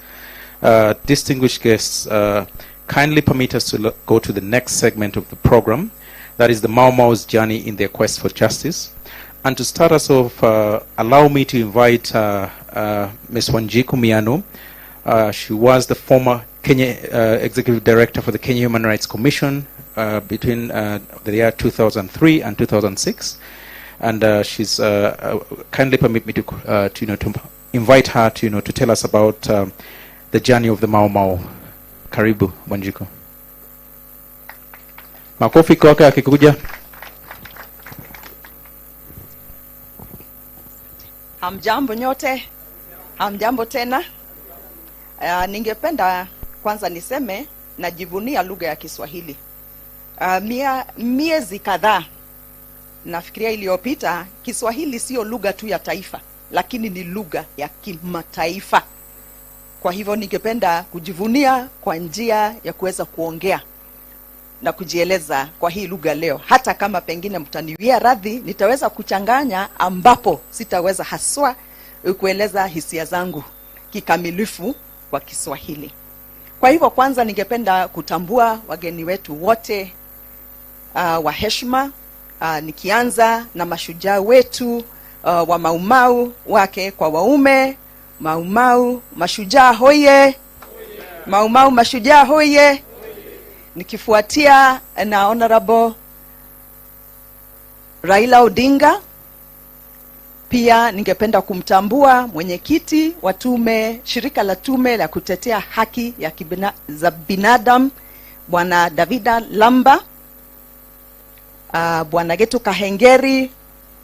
Ningependa pia kumtambua Bwana Davis Malambe ambaye kwa sasa ni mkurugenzi katika hiyo tume ambayo ni shirika la kutetea haki za kibinadamu. Ningependa pia kumtambua former governor Makueni, Dr. Professor Kivutha Kibwana. Ningependa pia kumtambua Professor Yashpal Gai ambaye alipigania tuwe na katiba mpya ambayo yuko hapa leo. Ningependa pia kumtambua Bwana Khelef Khalifa wa Pwani Rights, nafikiria Muhuri, Muslims for Human Rights, ambaye ako na sisi hapa, na wengine wengi ambao wako hapa leo wanawakilisha mashirika mbalimbali ya kutetea haki za kibinadamu. Nikianza niseme hivi, nafurahi sana kwamba miaka 20 iliyopita leo tunajivunia kuvuna matunda kwa juhudi ambazo kwanza hatukuamini kwamba zingefua dafu. Manake katika nyakati zile zilikuwa ngumu katika mambo ya utetezi wa haki za binadamu. Lakini nina furaha sana leo kuona kwamba hatukupiga tu hatua na ile kesi tulioanza mwaka wa 2002 tukiongozwa na the former Chief Justice Dr. Willy Mutunga na pia Senior Counsel Mr. Paul Mwite. Lakini mbali na hiyo kesi muliweza kupata fidia, na zaidi ya kupata fidia ikasemekana kwamba kutawekwa jiwe la makumbusho hapa Nairobi. Sijui kama tumepiga pia hiyo hatua, lakini nafikiria wengi wetu tukawa sasa na ujasiri wa kujitoa mahali tulikuwa tumejificha na tukaanza kushiriki kikamilifu katika hizi juhudi za kutambua Maumau. Sasa nije kwa mambo manne ambayo ningependa kusema. Yangu sio matatu ambayo mnajua, lakini yangu yatakuwa ni mambo manne. La kwanza ni kusema kwamba chanzo cha juhudi za kupigania mambo ya ukweli, haki na maridhiano yalianza na hili shirika la tume la kutetea haki za binadamu, Kenya Human Rights, mwaka hivi wa 2001. That is when the whole initiative started of trying to see whether a Truth, Justice and Reconciliation Commission would be established in this country. Kwa hivyo tukaanza shughuli mbalimbali, tukawa na vikao na washikadau mbalimbali, na tukaweza kujadili kwamba kama kweli tutakuwa na haki, ukweli na maridhiano, lazima tuanze na historia yetu ambayo tuliamini iliwapa nguvu wale wadhalimu wapya kuweza kukiuka haki. Na kama hatungeangazia hili swala la dhulma dhidi ya Maumau au wapiganiaji wa ukombozi wa nchi, tungekuwa hatungefaulu katika ile juhudi. Therefore we decided that we would start where it all began, and that was with the crimes against humanity against the Maumau people, both men, women and children. Na hivyo ndivyo tulianza utafiti, upelelezi, tukashikana na watu mbalimbali ambao wengine walikuwa hapa Kenya na wengine walikuwa Uingereza, na tukaweza kuzungumzia ni jinsi gani tungeweza kuweka juhudi zetu pamoja tuweze kuwa na kesi ambayo itawafanya Waingereza kwanza wakubali kwamba walifanya makosa, na zaidi ya kufanya makosa waweze kufidia wale ambao Wakenya ambao waliokosewa katika swala la kupigania haki na kupigania ukombozi wa nchi yao. Na tukasema hilo lilikuwa ni jambo halali. Nafikiria Senior Counsel Paul Mwite ataweza kuangazia zaidi kuhusu hiyo kesi. Lakini tulifanya utafiti, wengine na waona hawako, watu kama Mikewa Ogada alitusaidia sana katika ule utafiti wa kwanza, yani the foundational work towards the Maumau reparations case. Na nafurahia kwamba hizo juhudi zinaweza kuonekana leo katika mambo mbalimbali ambayo tungesema yanaonyesha ni ishara kwamba tuliweza kufauli katika hiyo kazi. Nikiendelea zaidi kuangazia yale mambo mengine, ni kwamba kitu najiuliza ni mambo gani ambayo tumeweza kujifunza kutokana na hii juhudi ya kupigania haki za Maumau, haki ya wakombozi wa nchi. Ya kwanza kwangu ni kwamba usije ukapuuza jambo dogo. Ukisikia kwamba kweli haki yako imekiukwa, nafikiria una haki ya kuweza kujiunga na wengine na kuweza kupigania hiyo haki. Usije ukapuuza. Ni kubalie niongee na lugha ya mama kwamba udumurito no uri otare mwambiririe neguo tuliona kwamba hili jambo ni gumu sana, that it was very difficult to commence an enterprise of this magnitude, lakini tuliweza baadaye kushikana na wengine kufanya nini? Kufaulu. Kwa hivyo tusije tukapuuza juhudi hata kama imeanza katika swala tu au hoja tu. Tukishikana na wengine tunaweza kufanya nini? Tunaweza kufaulu. Kwa hivyo kwangu hilo ni jambo moja ambalo nimenifunza, tusije tukapuuza hiyo nguvu yako we mwenyewe na nguvu ya wale wengine. Anza tu na uendelee. La pili ni kwamba Maumau wametufunza kwanza ni muhimu sana kuweza kupinga udhalimu. You rise up and resist. Susikae tu pale tukisema kwamba tumedhulumiwa. Ni nini hicho tunaweza tukafanya au tukasema tukapingana na ule udhalimu? Na zaidi ya kupingana, tukae wakakamavu. Tumesikia kwamba mzee bwana Getu Kahengeri ni ako na zaidi ya miaka 90, lakini bado yupo hapa na sisi akitupa motisha ya kuendelea. Kwa hivyo tuwajua kwamba mapambano bado. Swale Wandula Human Rights ametueleza kwamba bado wanaendelea kupigania haki za mashamba, na tuwajua kwamba Maumau waliweza kupinga udhalimu kwa sababu mashamba yao yalikuwa yamenyakuliwa na kwa sababu hawakuwa na uhuru. Na ni jambo tunaendelea kuona kwamba tunapigania, na haswa limeangaziwa vizuri na Swale wa Ndula Human Rights Commission, haki na mashamba. Kwa hivyo lazima tuweze kuwa na ule ujasiri wa kupinga na kuweza kuwa wakakamavu katika ile safari ya kupigania haki. Jambo lile lingine mimi ambalo nimejifundisha kutokana na Maumau ni kwamba hili tukiona wengine ambao wanapigania haki, hata kama hawatafaulu, hata kama watafaulu, hilo jambo linatupa motisha kwamba hata sisi wenyewe tunaweza tukapigania haki zetu. Na hivyo ndivyo hili vuguvugu la Maumau lilifanya. Walipopigania haki na wakaweza kuondoa mkoloni, zile vuguvugu zingine katika Afrika yote ziliweza kupawa motisha na nguvu na wakaendelea, including the black civil rights movement in America. They were greatly inspired by the Maumau. Tafadhali tuende tusome hiyo historia. Kwa hivyo Maumau,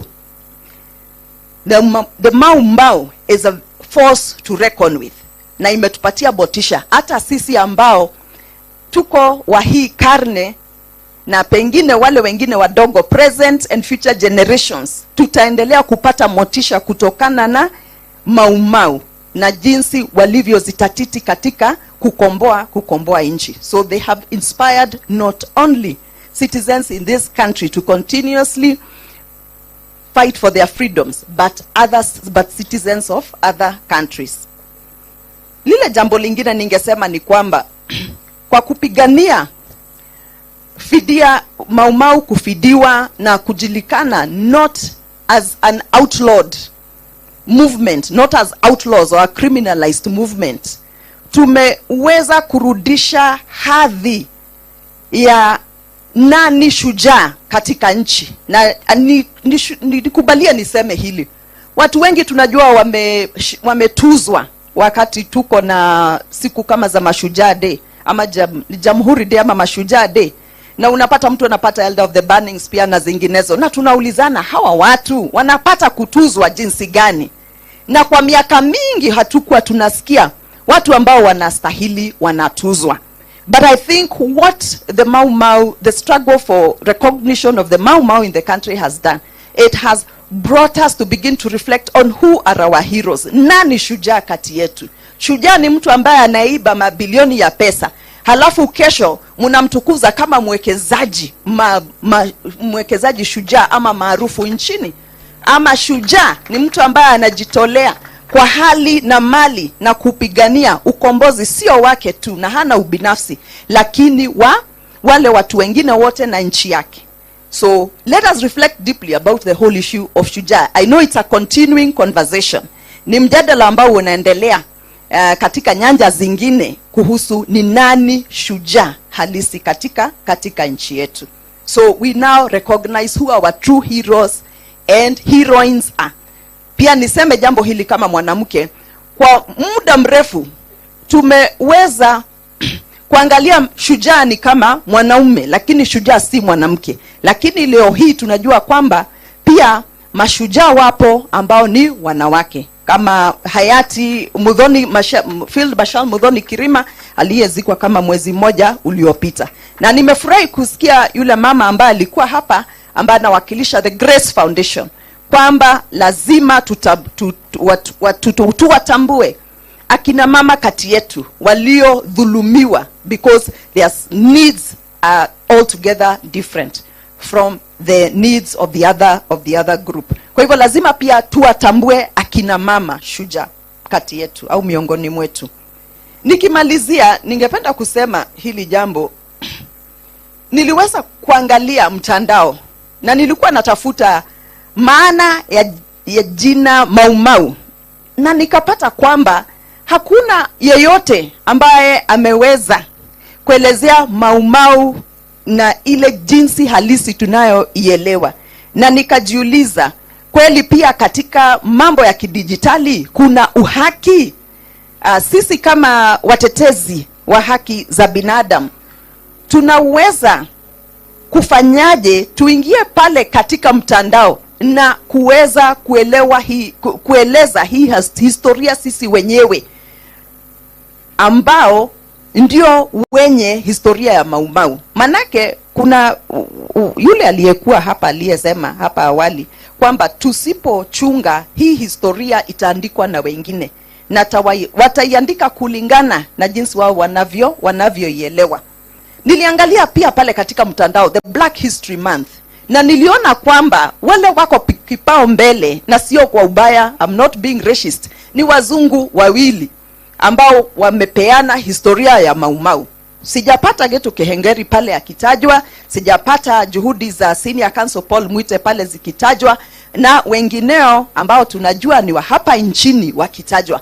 Kwa hivyo tutawezaje kuliziba hilo pengo kama watetezi wa haki na kama Maumau Foundation, so that we can own our own stories, we can own our own histories and tell those histories? Manake tukiruhusu wale ambao wanamiliki hizo mbinu za mawasiliano waeleze hayo mambo, hakuna siku tutaweza kusimama na ushujaa wetu na pride yetu kuweza kusema nini, kuweza kusema kuhadithia mambo yetu. So I think it is something that we need to look into. Finally, nimemwona mtu ambaye ameweza kupigania sana mambo ya haki ya elimu. Sijui kama Boaz ako hapa. Na nilikuwa najiuliza, katika hii curriculum ya CBC tumeweza kuhakikisha kwamba historia kama hii, it's very rich history for our country, iko katika vitabu vyetu vya kihistoria, ambapo watoto hawatakuwa wakisoma kuhusu David Livingstone, mimi mwenyewe nilivyosoma, lakini wanasoma kuhusu mashujaa, Field Marshal Muthoni, mashujaa Getu Kehengeri na wengineo ambao wametuacha. Kwa hivyo kama hakuna juhudi kama hizo, tafadhali tufanye nini tuweze kuhakikisha historia kwa sasa inaweza kueleza kuhusu Maumau na yote yaliyotutokea kulingana na sisi wenyewe. Kwa hivyo nikimalizia, nitasema tu niko na furaha kuweza kuona tumevuna matunda kweli, na siku ya leo ni ishara ya uvunaji wa hayo matunda, na tunasema kwamba safari bado inaendelea, mapambano yanaendelea, na huu sio mwisho. Asanteni sana.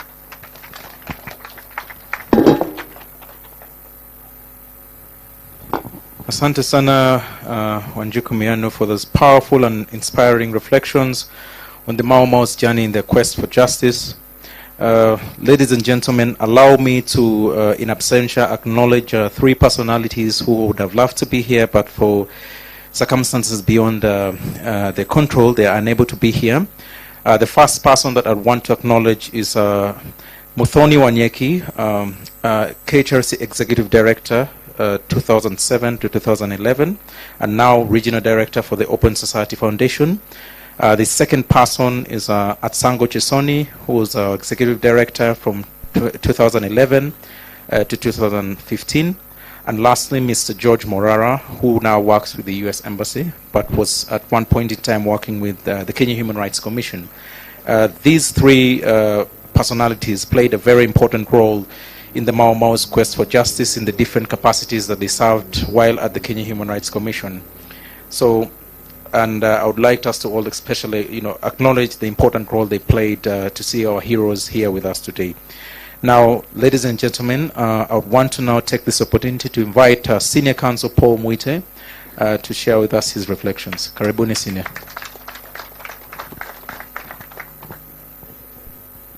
Thank you.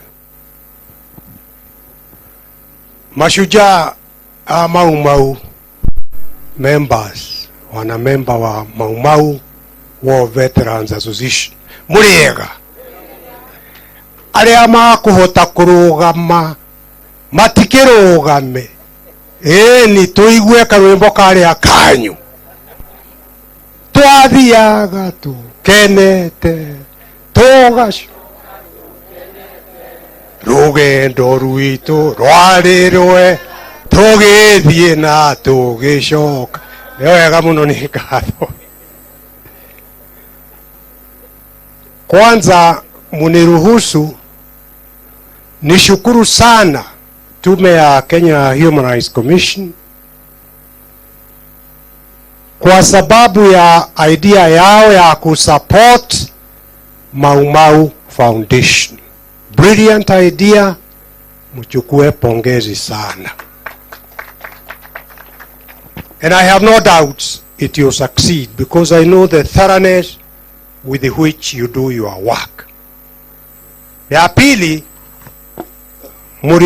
muniruhusu nitoe shukrani, acknowledgements.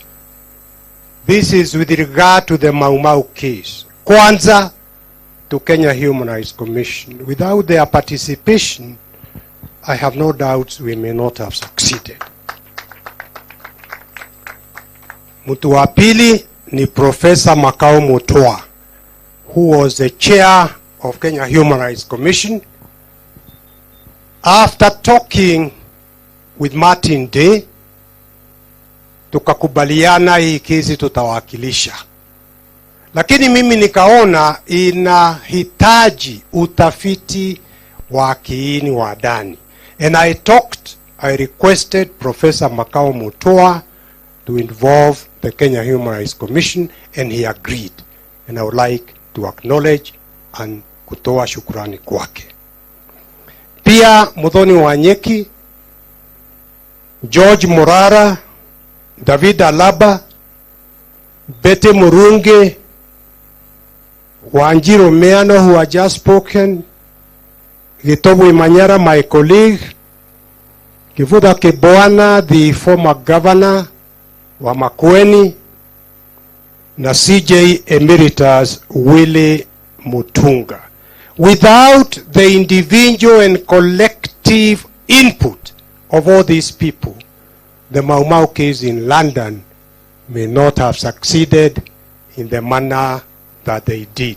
And on behalf of the members of the Maumau War Veterans Association, we thank each one of you, including the many Kenyans, young people who did the research, which was a lot of hard work.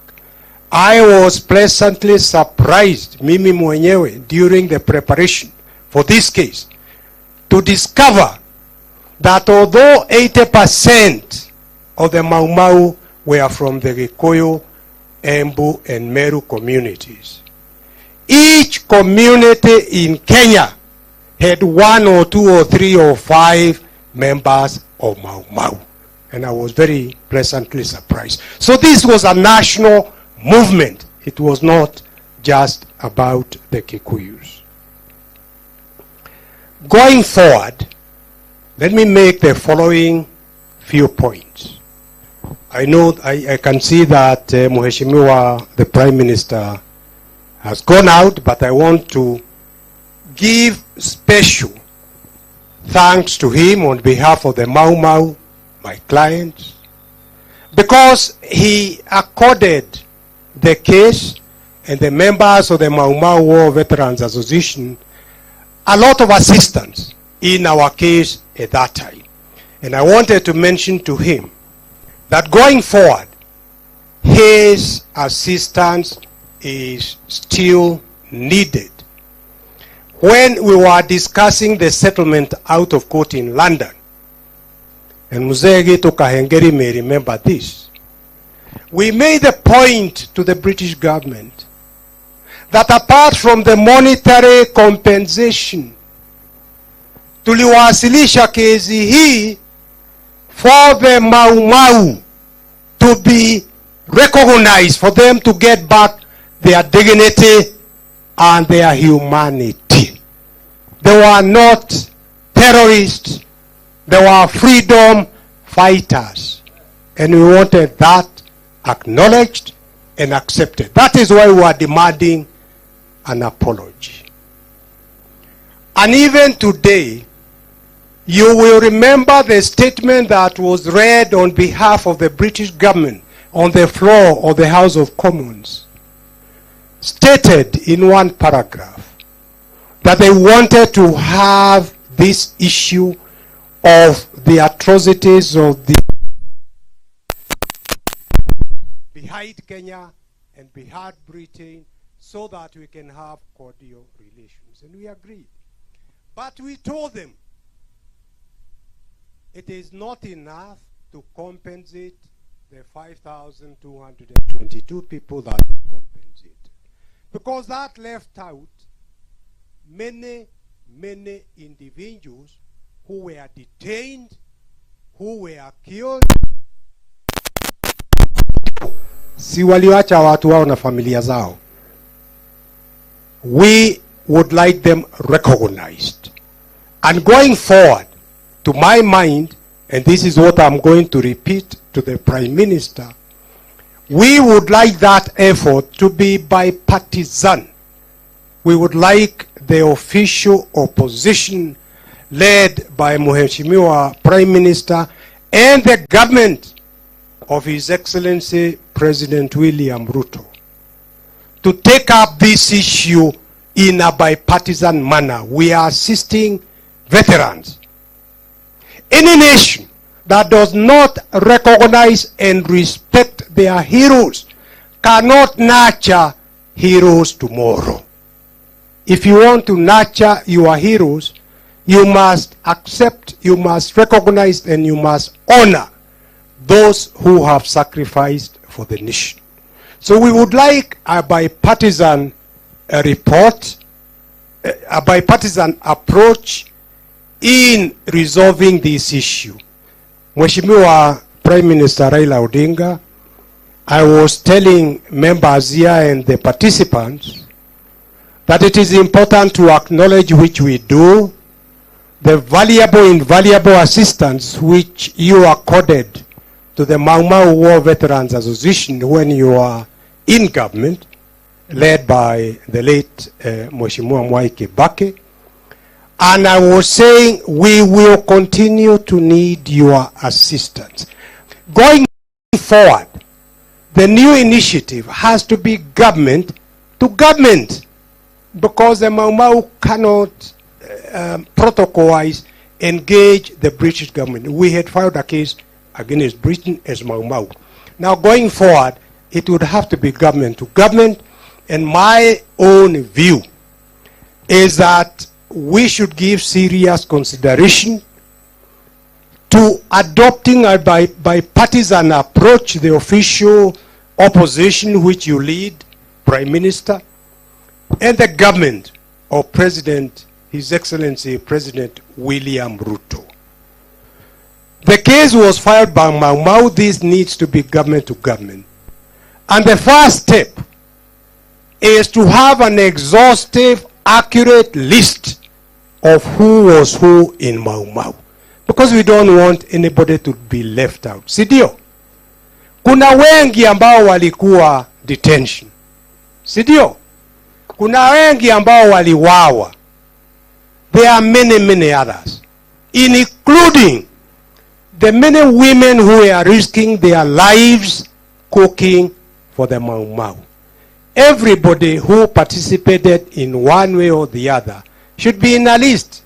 So a list accurate and exhaustive that does not leave anybody behind.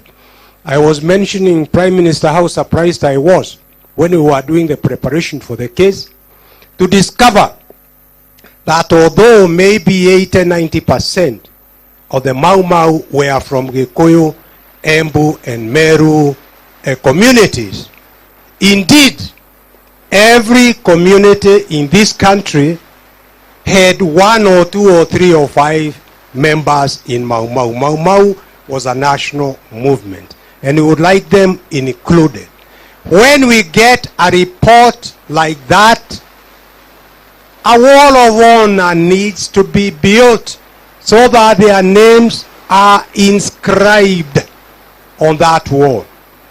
In my view, that is even more important than the compensation. Obviously, some compensation would have to be granted to them, and I was very pleased recently to read in the media that the current High Commissioner, British High Commissioner to Kenya, is open, the government of Britain is open to discussions.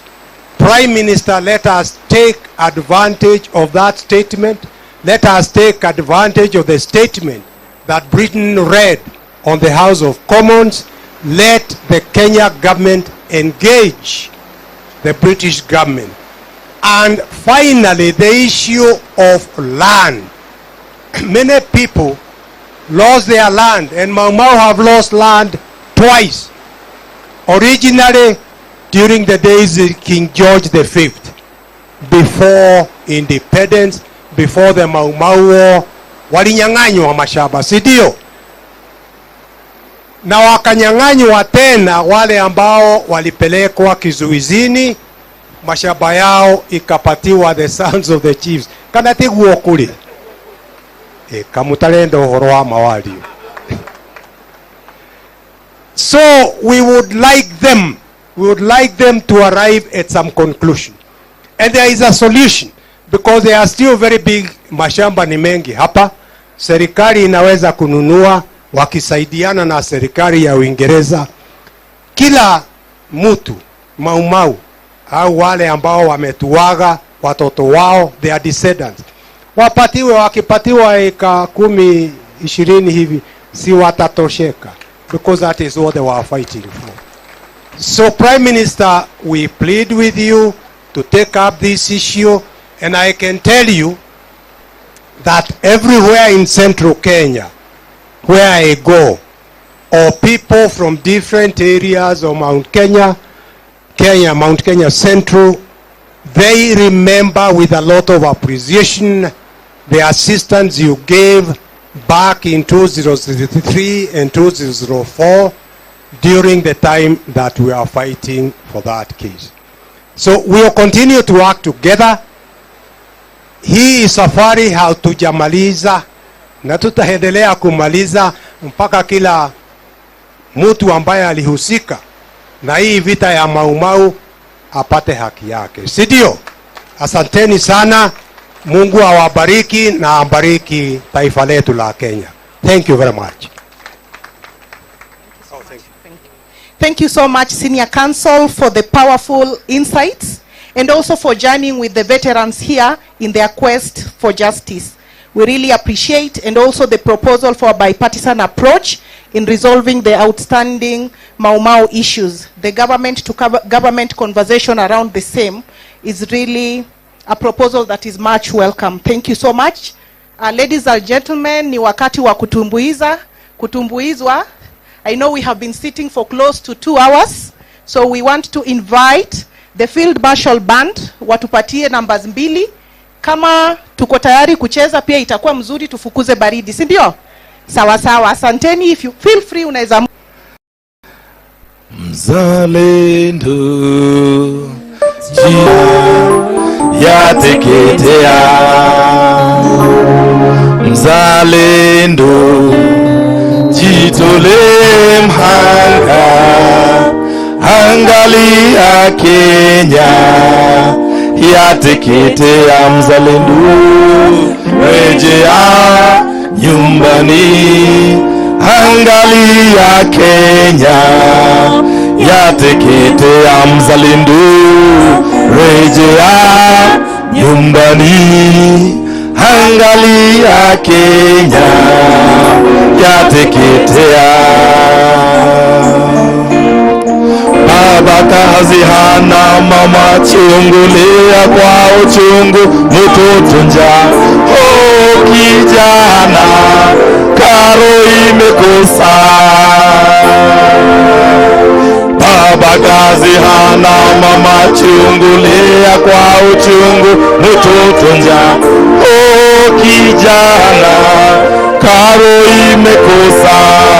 Oh ya kijana, mhanga. Angalia Kenya, Kenya, Kenya yateketea. Imba nasi mzalendo, jitolee mhanga.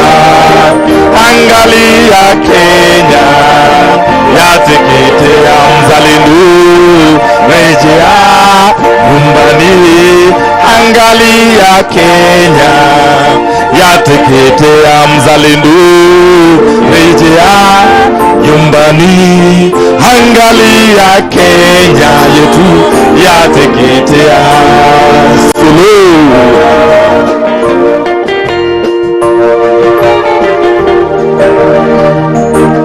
Tujitolee mhanga kama vile Mekatilili wa Menza alijitolea mhanga.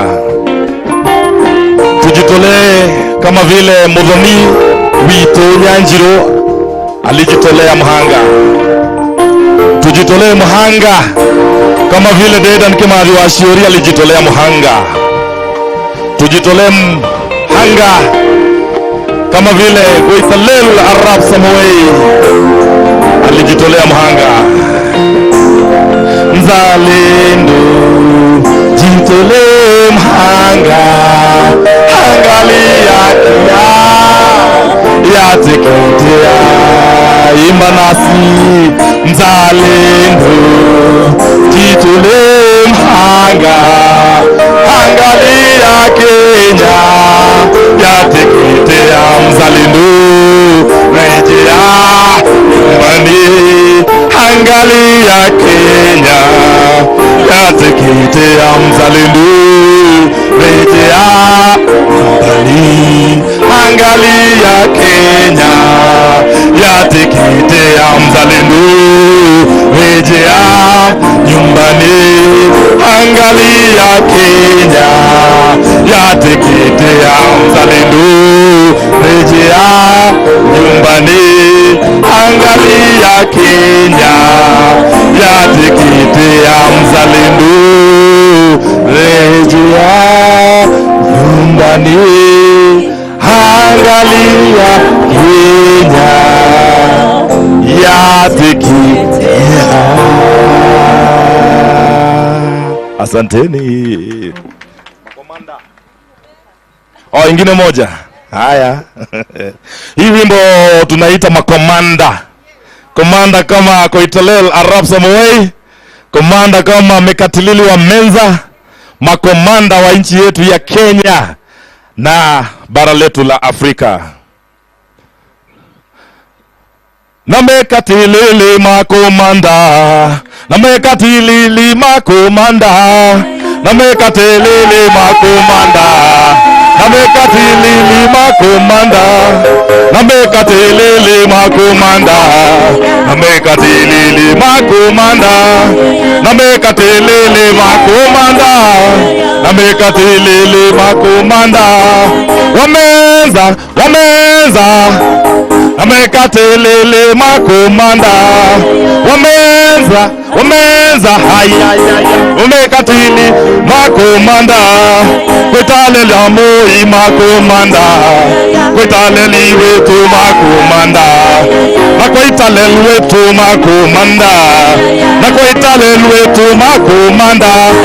Kwetaleli, kwetaleli, na kwetaleli wetu makomanda.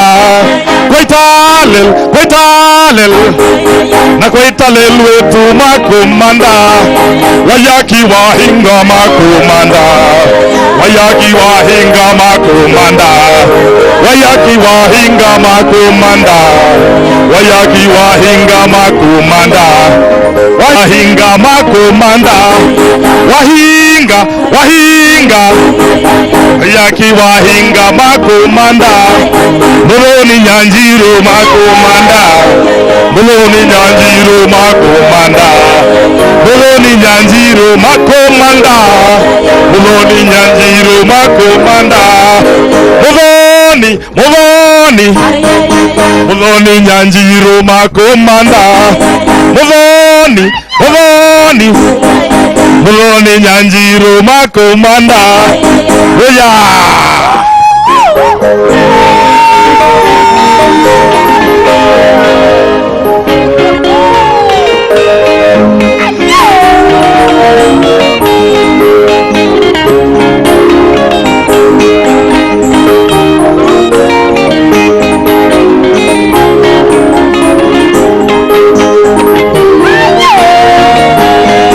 Muloni nyanjiro makomanda, muloni nyanjiro makomanda, muloni nyanjiro makomanda, muloni nyanjiro makomanda, muloni, muloni, muloni nyanjiro makomanda, muloni, muloni, muloni nyanjiro makomanda, nadungu gesero magerila, dungu gesero magerila, dungu gesero magerila, dungu gesero magerila, gesero, gesero, nadungu gesero magerila, gesero, gesero, nadungu gesero magerila, tenoro kago ni makomanda, adenoro kago makomanda,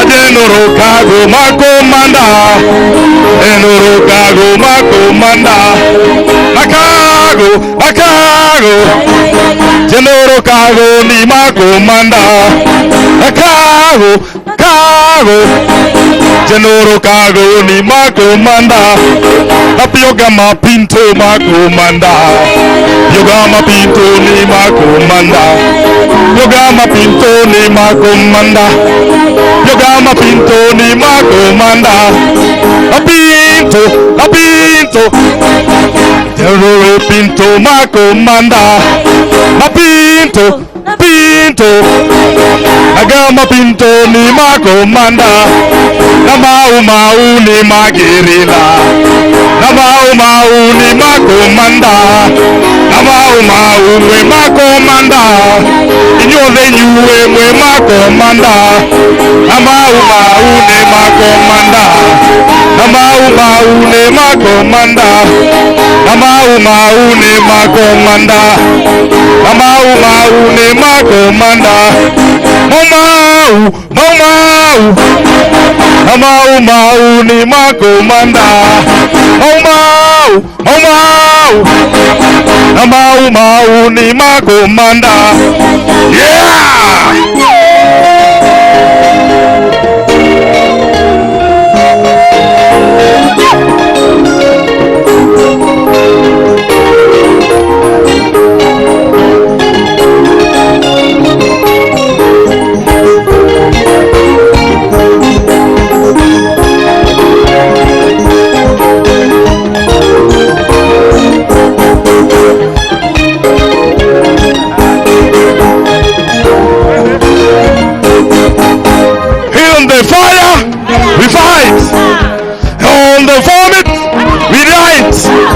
From the unit, we unite. From the unit, we fight. From the unit, we fight. Na mau mau, ma fighter. Na mau mau, ma fighter. Kibwana wetu ni fighter. Kibwana wetu ni fighter. Na mama wetu ni fighter. Na maito wito ni fighter. Na maito wito ni fighter.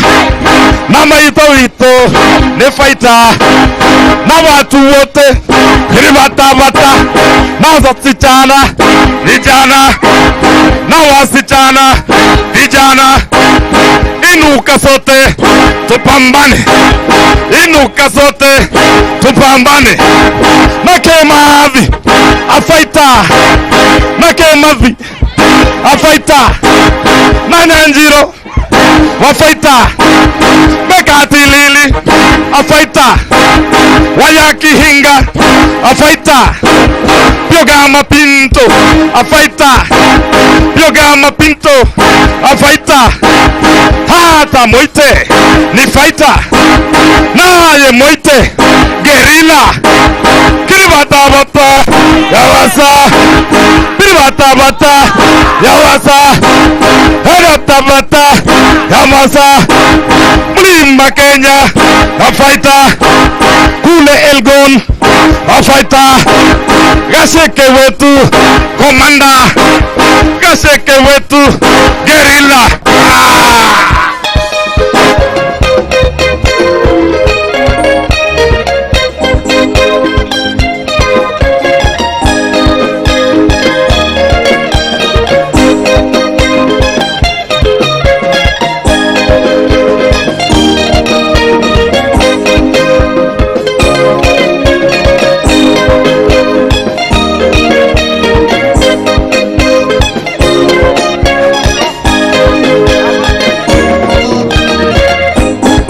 Na David alamba makomanda, na David alamba makomanda, Jennifer wetu ni makomanda, Jennifer wetu ni makomanda, Nakahengeri ni kakomanda, Nakahengeri ni makomanda, Kahengeri wetu makomanda, Kahengeri wetu makomanda, Kahengeri, Kahengeri, Kahengeri wetu makomanda, Kahengeri, Kahengeri, Kahengeri wetu makomanda, Kahengeri wetu magerila, Kahengeri wetu magerila, Kahengeri wetu ni magerila, Kahengeri wetu ni magerila, Kahengeri, Kahengeri, Kahengeri wetu ni magerila, Kahengeri, Kahengeri, Kahengeri wetu ni magerila, na Maumau wote komanda, na Maumau ni makomanda, na Maumau ni makomanda, na Maumau ni makomanda, Maumau, Maumau, Maumau wetu ni makomanda, Maumau, Maumau, Maumau wetu ni makomanda, Maumau wetu ni makomanda, Maumau wetu ni makomanda, Maumau wetu amagerila, Maumau wetu amagerila, Maumau, Maumau, Maumau wetu ni magerila, Maumau, Maumau, Maumau wetu ni magerila. Maso mwaliama, maso maimonge, Brigadier Joki, umakore amuranga, atumio vya mawa yewe hadi, wito wa Kenya.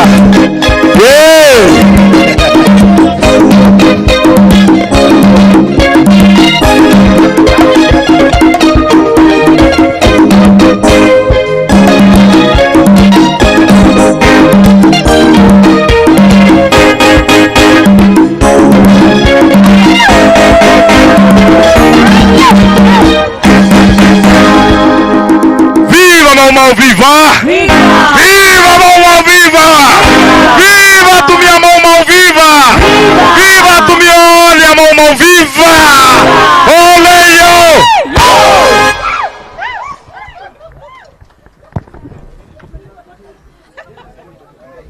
Asante sana.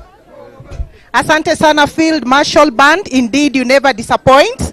Tumechangamka. Asante sana. From Ms. Wanjiku Miano, you had Kenya Human Rights Commission. We have been in this transitional justice work for over 20 years. That would not have been possible without resources and support. Okay? And so at this juncture, I will welcome our executive director, Mr. Davis Malombe, to just take us through the next session. Davis, welcome.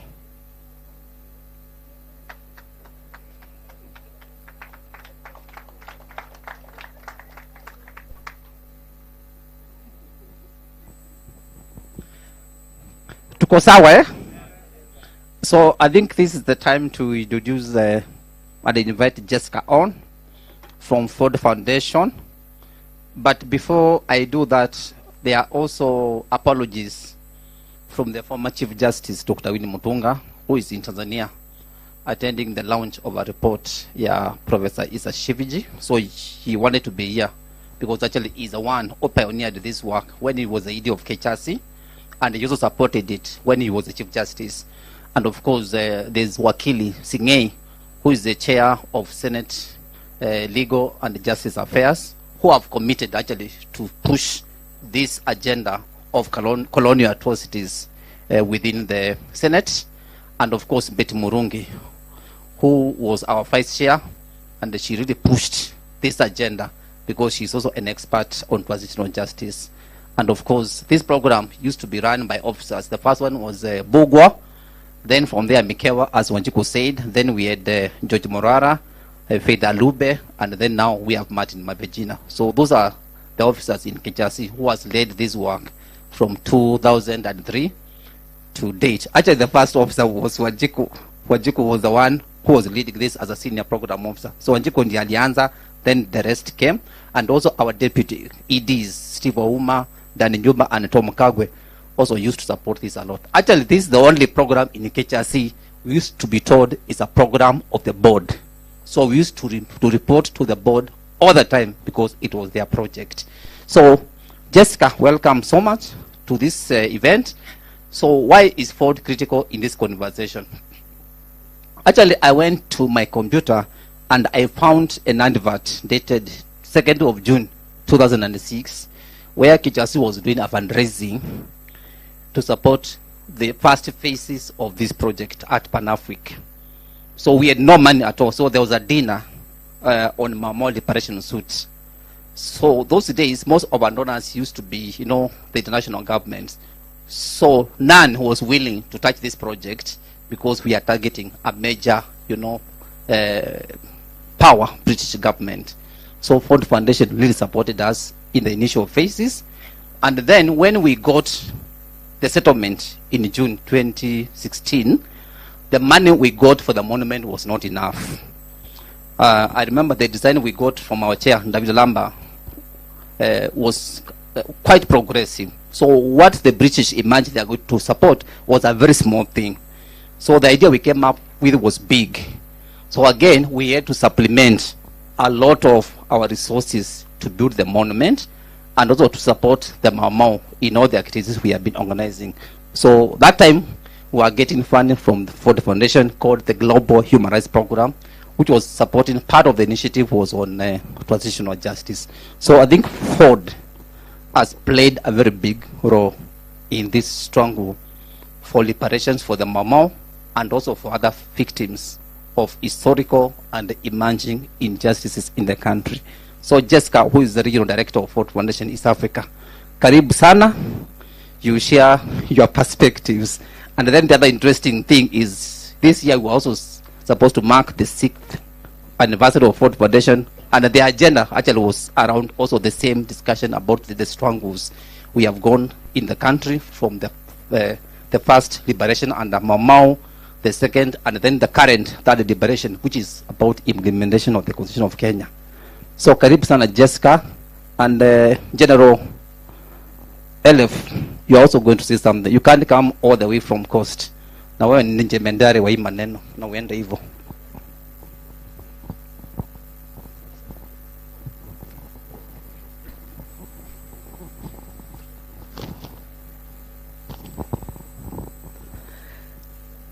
Good afternoon to all of you. I stand here with great humility because I stand here with an inherited legacy of solidarity. So I want to greet you, to the distinguished guests here, to the mashujaa of generations, to also give thanks for the rain which has fallen with such great force on us, which surely can be nothing but a blessing. To give thanks for the fire that was the Field Marshal's band that brought out the spirit in us, that made us dance. And to give thanks to you, the liberation fighters, who are our earth. You fought for the land because you are the land. And I should say that we acknowledge as Africans every person who stood up to say that a rule that took away the basic sovereignty, even to the extent of taking away the sovereignty over our own bodies, as our sister here reminded us, was not a rule we could ever permit. Because that is not a rule that stands for life, and we here stand for life. In human rights, the fundamental principle is the defense of life. Sindio? So we are here to stand for life. And as I said, I'm standing here as part of an inherited legacy of leadership. The Ford Foundation opened its offices just after independence, actually in '63. And at that time, we had a mandate for East and Southern Africa. Many of the countries in Southern Africa were still under colonial rule. And if I look at the history, because it's now 60 years this year to celebrate, still to this day, the largest grants that we ever gave were actually to the national universities of the countries in the region. Because the vision was to help build the nations that you all fought for, and to ensure that the citizens of those nations would be the people who would be able to determine the affairs of those nations with the proper skills and visions that they had, and to build up the protections that are critical for that in the legal system, in the constitutions, and in the capacity to defend that over time. And so it's that reason actually that the Ford Foundation was a seed funder of the Kenyan Human Rights Commission in the 1990s, and that relationship has continued to this day. And the Kenyan Human Rights Commission, if it's one thing, it's consistent. Because regardless of the context, you see they brought the fire, regardless of the context within which they're operating, they always raise the same questions, right? How can we ensure that we have the mechanisms and respect the fundamental rights of the people, regardless of who they're asking? They ask the same thing. So really, mine is to just say a very deep thank you, asanteni sana, with great humility, because I am a daughter of your struggles. We are daughters of your struggles. And, you know, in the early years of my life, I lived in Lesotho. My father was a professor. And at that time, the universities in the Southern African region were the place where the ANC in exile organized from and mobilized from and built consciousness and taught. And so that was my first exposure to understanding what it took to create a liberation movement.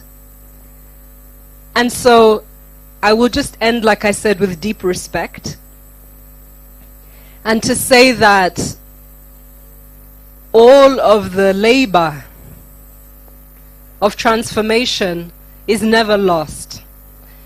Because it is true that this movement in Kenya inspired and has inspired so many across the world. And it is true that, as our wazee would say, a luta continua. But remember that they also ended with Victoria es certa, which means victory is certain. So again, a congratulations on this historic day with the launch of this important foundation. Thank you for the work. Thank you for the contribution to everybody's life. and to defending the principle that it is possible to have justice.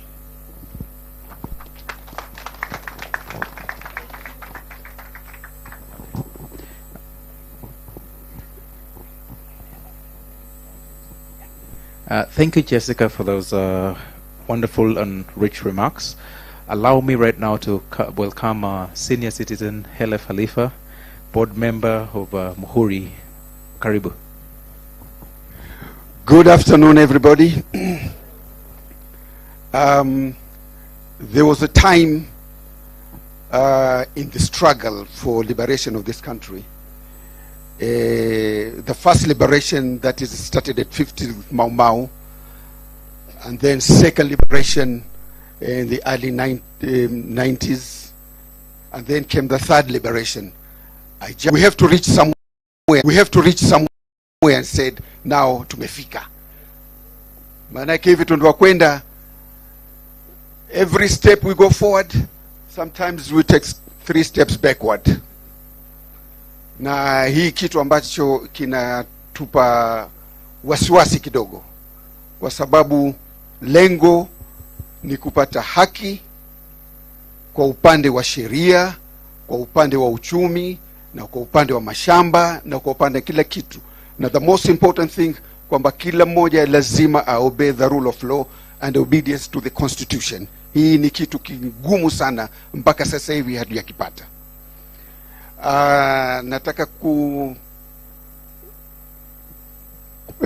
rafiki yangu hapa Yashpal Guy na Jill Cottrell Guy tumefanya kazi pamoja kwa muda mrefu sana, na pia nataka kuona the presence of Diana Lee Smith, which she's here also.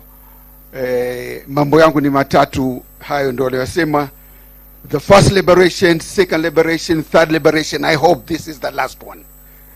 Manake hivi tunavyokwenda inatutia wasiwasi. This country belongs to all of us. Unfortunately, this country ina misingi ya kikabila ile ndani kabisa. Na hii kitu yataka tuache. Ukabila sawa, lakini the first and most important thing, we are all Kenyans. We are born in this country, raised in this country, we have equal rights. Na kila mtu lazima aheshimu ile sharia. Na poleni sana kwa maisha magumu. Kila mtu analia, hii serikali imetupa shida sana kwa maisha magumu. Kwa hivyo poleni na asante sana. Thank you. Thank you, Helef. Ukizungumzia mambo ya rule of law, Helef will never disappoint. Mkileta mchezo kidogo on injustices, mutaenda kotini. Thank you so much, Helef, for those powerful remarks. We quickly now move to inviting Dr. Bernard Mogesa, who heads the Kenya National Commission on Human Rights. He's going to share with us the plans that the Kenya National Commission on Human Rights has as regards this topic. Daktari, karibu. Thank you very much, the Right Honorable Prime Minister Raila Odinga, distinguished guests, Mzee wa Kaengeri, distinguished freedom fighters, ladies and gentlemen.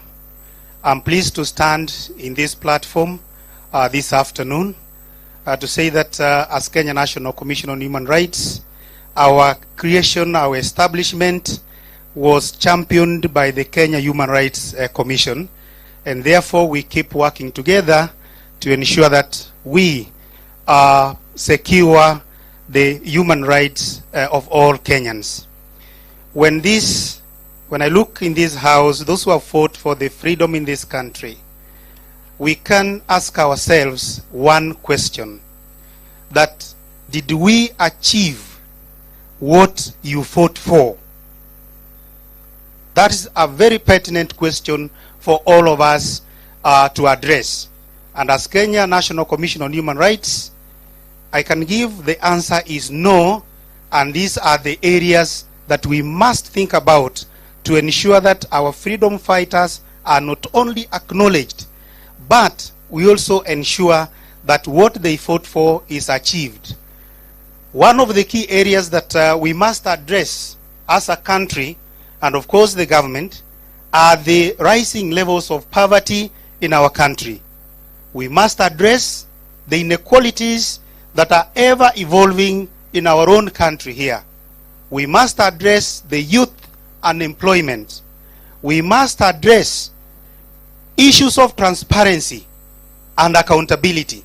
And we must also stand up and fight and ensure that we deal with impunity. Why should we, for example, experience disappearances of Kenyans in this country, which has been documented from time to time? Why do we still experience human rights defenders facing a myriad of challenges, including threats on their own lives? Why do we still experience evictions 60 years since we gained our independence? And even as I'm speaking to you at this moment, evictions are still going on in the country, and already as a commission we have issued a statement. It's on our website condemning the evictions that are ongoing currently. Why do we, for example, not address what the African Court has said about Kenya and the protection of human rights? That is all impunity. And for us as a commission, each one of us must stand and fight the impunity that goes on in our own countries. Let's protect the vulnerable groups. Let's recognize and protect the rights of indigenous people in our country.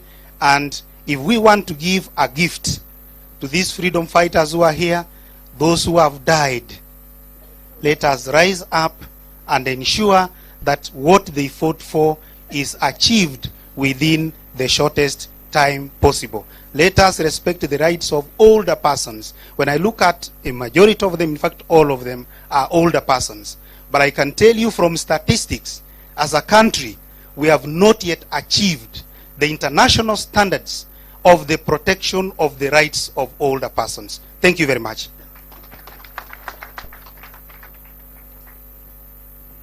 Thank you very much, Daktari. So, ladies and gentlemen, it's my pleasure to now welcome the man of the moment, the national leader, Honorable Shujaa, Dr. Gitu Kahengeri, to make his remarks. Karibu sana, Shujaa.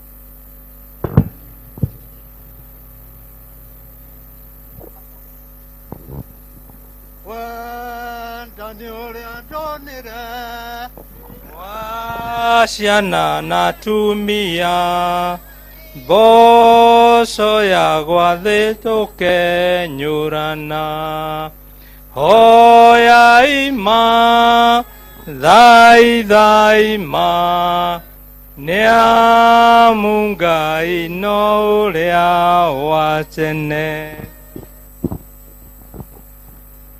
Leo sitaweza kusimama na kuzungumza mengi,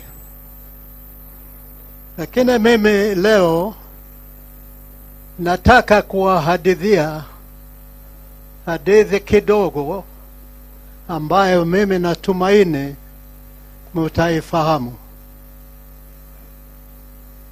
Sisi tumekuja hapa leo kwa sababu ya watu waliopigania uhuru wa nchi hii. Katika mwaka wa 1952 karibu nchi nzima ilienda katika vita na Waingereza, lakini kwa bahati mbaya kabisa kuna watu wengine ambao waliandikwa vibaraka wa serikali hiyo waliotaka kupigana na sisi. Tulipigana vita ya miaka 7. Watu waliuawa katika nchi hii kwa kiwango kikubwa, na si wa Kikuyu, na si wa Jaluo, na si wa Kalenjin, ni watu wa Kenya. Kwa sababu tulipokwenda katika vita vya Maumau, sisi hatukuenda tukiwa kabila, tulienda tukiwa watu wa Kenya. Na sisi hata ingawa tulizuiwa kusoma, tulijua mipaka yetu. Tulijua mpaka moja wetu ni Namanga, wa pili ni Moyale, wa tatu ni Busia, na wa nne ni Bahari ya Hindi. Kwa hivyo vita vyetu vilikuwa vita vya watu wa Kenya. Atakaye hadithia wewe habari ya Wajaluo au wa Kikuyu au wa Kalenjin habari ya vita vya Maumau atakuwa anadanganya wewe. Kwa sababu katika nchi hii, katika utawala wa ukoloni, hatujui mtu hata mmoja Mwafrika ambaye alikuwa akitendewa vizuri na Waingereza.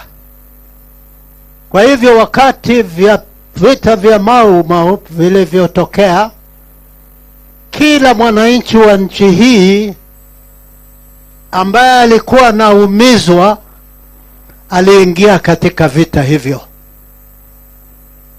Mimi nataka kutoa shukrani nyingi sana kwa watu wa Kenya wote kwa ujumla, kwa sababu waliwezesha sisi mashujaa kuweza kumuondoa Mwingereza katika nchi yetu. Sasa ilifanyika nini baada ya sisi kushinda vita vivyo? Mwingereza na wale vibaraka wake walikula njama ya kwamba hao walikuwa wana support pande yake ndio watapewa uhuru, ndio sisi tukitoka katika jela na kila mahali pengine tukute serikali imefanywa na iko katika mikono yao. Walifanya nini? Walichukua serikali, halafu wakachukua kila kitu katika nchi yetu. Pesa katika benki, vichaka, kila kitu ambacho ni matunda ya uhuru ikawa katika mikono yao. Na akaanza kukula matunda hayo wakati huo wa siku hiyo. Wamekula matunda yetu ambayo tulileta kwa jasho, machozi na damu mpaka siku hii. Wale waliopigania uhuru hawana mahali popote ambao wanaweza kukaa, ambao wanaweza kupata pesa kuweza kununua dawa. Sasa hawa vibaraka wa wazungu wameingilia, sasa wanakula uhuru wetu tulioleta kwa jasho na damu. Hiyo nimemaliza. Nataka kuja ya pili. Nataka kutoa shukrani nyingi sana kwa Kenya Human Rights Commission na zaidi wakurugenzi ambao wamekuwa wakiongoza kutokea Wanjiku Amiano, Willy Mutunga, Makao Mutua, ambayo ni wa kwanza kunipa sisi shilingi 1,500 ili tuweze kupeleka kesi yetu katika koti. Siwezi kusahau vile vile ya kwamba Minister Wetangula alipokuwa Prime Minister, alikuwa Foreign Secretary, ndio Minister wa kwanza kutoa takriban taarifa yake ya kusema ya kwamba wanaunga mkono kesi ya watu wa Maumau ambao tulipeleka Ulaya tarehe 23 mwezi wa 6 2009. Nataka kumshukuru sana kwa sababu alikuwa katika serikali wakati huo na alitoa hotuba hiyo, statement ya kusaidia kesi yetu. Siwezi kusahau kabisa Yash Pagai ambaye tunaye hapa leo, kwa sababu katika katiba yetu aliwezesha sisi kutambuliwa katika preamble ambayo inasema tuheshimu wale walioleta uhuru na haki katika nchi yetu. Kwa hivyo ni pongezi sana kwa sababu katiba hiyo alianzisha ndio iliweka mambo hayo katika katiba. Siwezi kusahau vile vile kuzungumza habari ya Raila, Mheshimiwa Raila Odinga. Yeye amekuwa na sisi kutoka mwanzo mpaka leo tarehe 8 mwezi wa 11 2003. Hongera, wewe ni mwana wa Kenya ambao tulizaa tukiwa katika vita vya Maumau, na tungependa wewe kuendelea kuongoza na kuona haki zetu zimetendeka. Siwezi vile vile kusahau mawakili wa Ulaya, wale ambao walipeleka kesi yetu katika koti pamoja na Paul Mwite, kwa sababu hawa waliwezesha kesi yetu kuendelea na kushinda kesi hiyo. Kwa nini?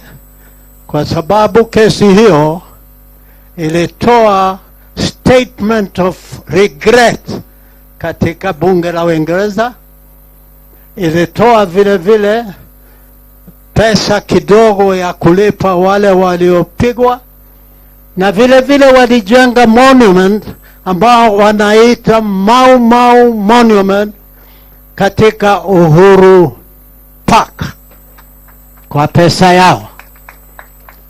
Kwa hivyo hiyo ni kesi ambayo tulishinda na tutataka kushinda ingine sasa. Tarehe 1 mwezi huu ilikuwa siku ya Alhamisi, saa 8:30 mimi niliketi na mfalme wa Uingereza na tukakaa naye kwa muda wa saa 1. Nilimwambia nini? Hiyo nataka mfahamu vyema. Nilimwambia ufahamu watu wa Uingereza katika serikali iliyokuwa hapa dhalimu waliua watu wetu, waliwafanya watu wetu kuwa maskini, waliwafanya watu wetu kuwa kutokuwa na mashamba. Mambo haya yote walitenda wakitudhulumu kwa sababu sisi ni Waafrika. Basi nikamwambia afanye nini? Nikamwambia, wewe sasa fikiria, kwa sababu nyinyi ndio mlitendea sisi vibaya, uanzishe mtindo wa kuleta reconciliation. Na njia ya kwanza ni ya kwamba wale watu walionyang'anywa mashamba yao wakati wa vita vya Maumau wapewe mashamba.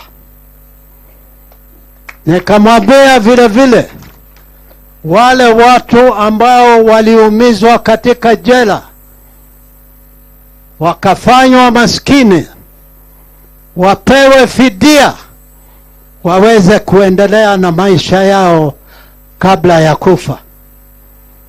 Nikamwambia vile vile tulifungwa jela miaka 7, watoto wetu hawakusoma, uangalie utakuwa na scholarship scheme ambayo itawasomesha watoto wa watu waliopigania vita vya Maumau.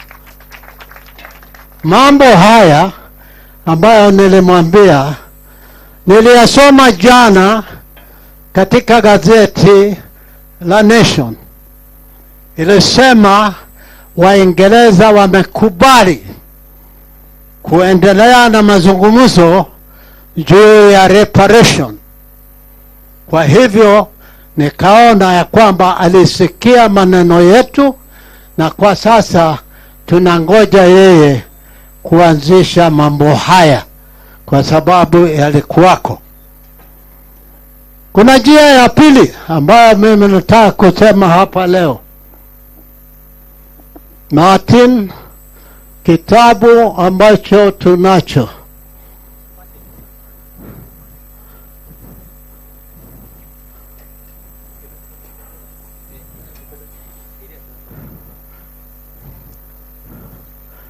kwa sababu ya tabu hizi, sisi ni kijibu Wanjiku wa Meano kama alivyosema, na sisi vile vile tuandike vitabu ambavyo vinaonyesha hali yetu, kwa sababu vitabu vinavyosomwa katika mashule sasa ni vitabu vimeandikwa na wazungu na wale wanaitwa wapagazi wao. Kwa hivyo sisi tumeandika kitabu tukiwa Maumau War Veterans Association ambacho kinaitwa The Betrayal of the Mau Freedom Fighters, ambacho leo tutakizindua katika mkutano huu.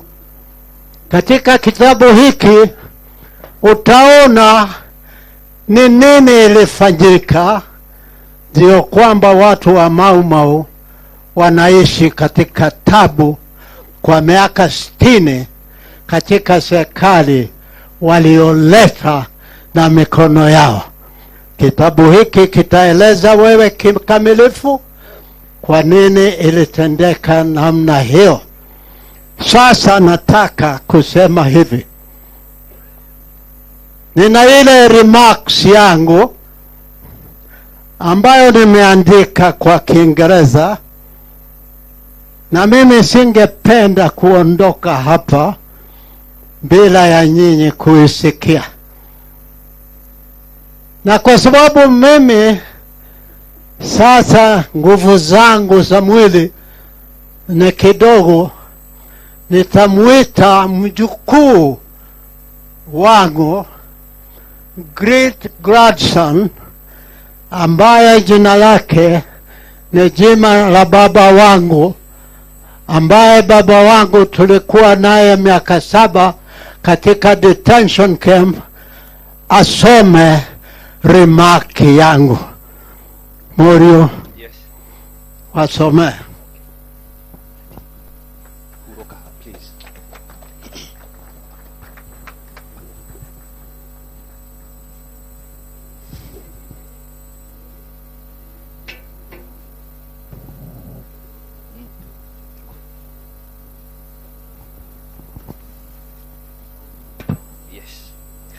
Ladies and gentlemen, distinguished guests, Maumau war veterans and friends, Hamjambo. Good afternoon. Assalamu alaikum. I am Mr. Gito's great grandson. He said that. And I am honored to be in this room with so many great minds and great people of Kenya. He says I'm his grandson, but he's my father. He brought me up, schooled me up. Since my father departed and went to his maker, since I was 11 years old. So indeed, he is my father. So I guess Mzee here, allowing me to read his speech, it's unheard of. And I think 20 years back, mtu kusimama anashika speech ya mzee atapata kiboko. So I don't know what I did to deserve this honor. And I guess we can't all imagine how magical and precious time really is.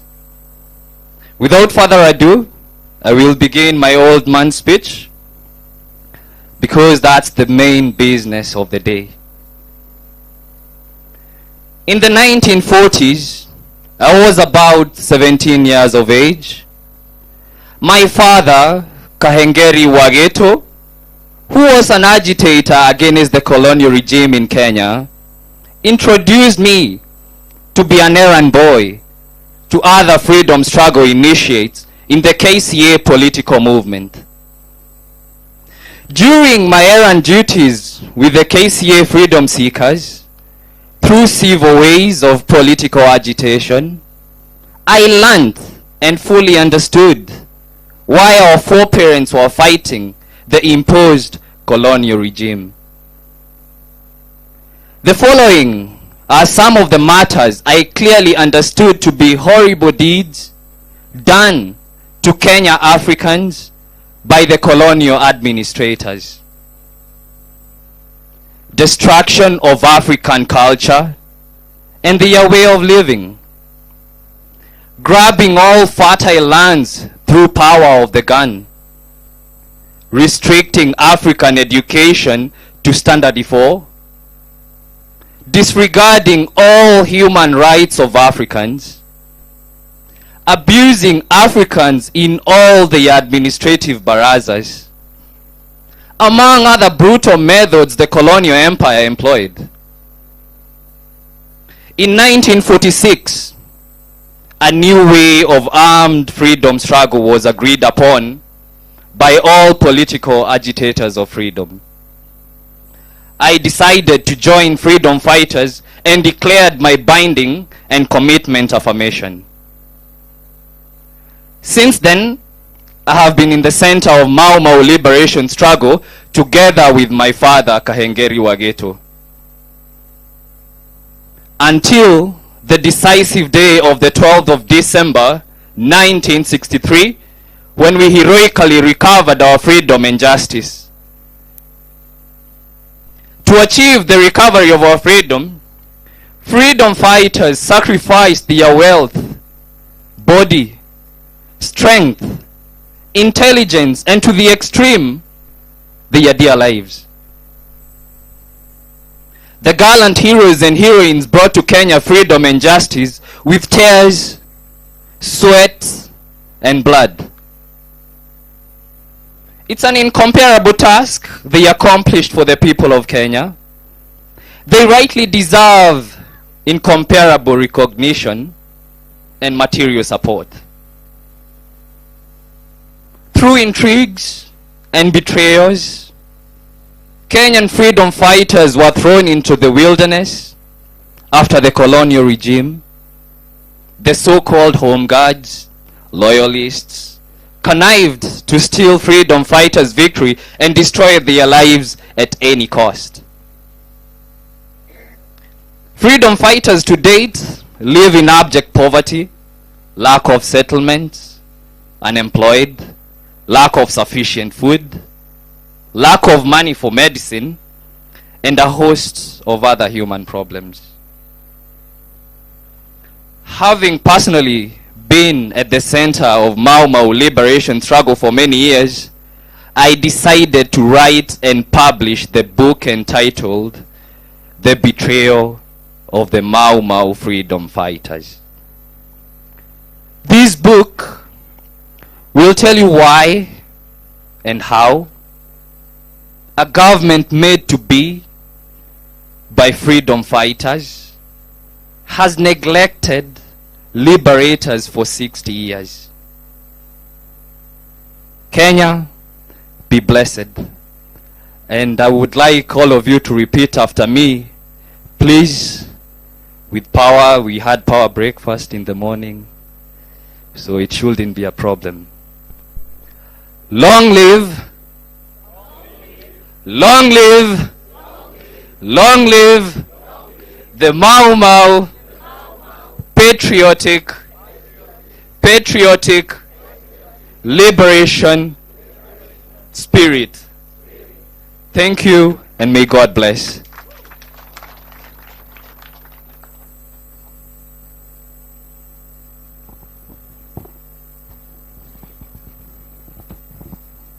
Nitamaliza na kusema hivi.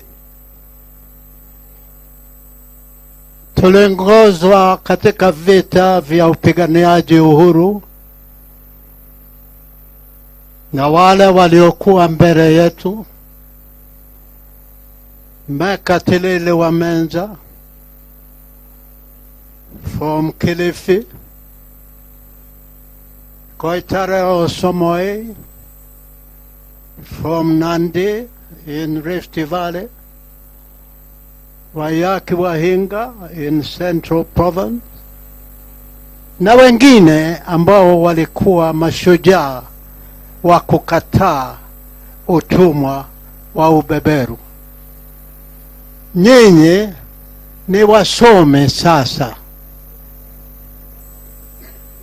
Tulijitolea kwa kila hali ndio nyinyi muweze kusoma. Ukienda katika sublocation yoyote sasa, kwa sababu watu wa nchi hii wako katika mkutano huu. Tuna watu kutoka Kilifi, tuna watu kutoka Lodwar, tuna watu kutoka Siaya, tuna watu kutoka Kakamega, tuna watu kutoka Bungoma, tuna watu kutoka Narok, tuna watu kutoka Kajiado, tuna watu kutoka Machakos, tuna watu kutoka Kitui, kutoka Makueni. Kila mahali ya nchi yetu tunao watu waliokuwa katika harakati za kupigania uhuru. Sasa nyinyi watoto wetu ambao tulikufa kwa juu yao wasome vizuri. Msikubali masomo yenu kutumiwa kwa njia mbovu. Ulisoma ujisaidie na masomo, na vile vile utambulike katika nchi yako ya kwamba ni mtoto aliyesoma wa nchi hii. Kama nchi hii ikianguka, nyinyi mtalipa kwa njia ambayo mimi siwezi kusema, lakini mtalipa. Ningependa vile vile kushukuru President kwa sababu wakati alikutana na mfalme alisema mambo kadhaa. Alisema mjue nyinyi mlinyang'anya watu vichaka, nyinyi mlipoteza haki za watu, na kwa hivyo nyinyi tengenezeni kukuwe na full reparation discussion.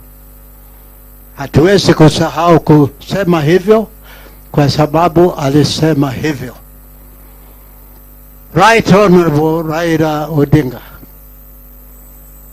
mimi ningekwambia hapa, Jaramogi Oginga Odinga alifanya kazi ambayo haiwezi kulinganishwa na kazi zingine kwa niaba ya watu wa Kenya.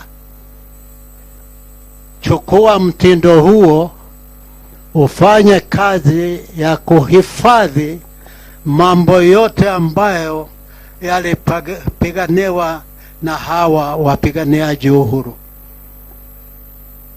Sisi kama freedom fighters,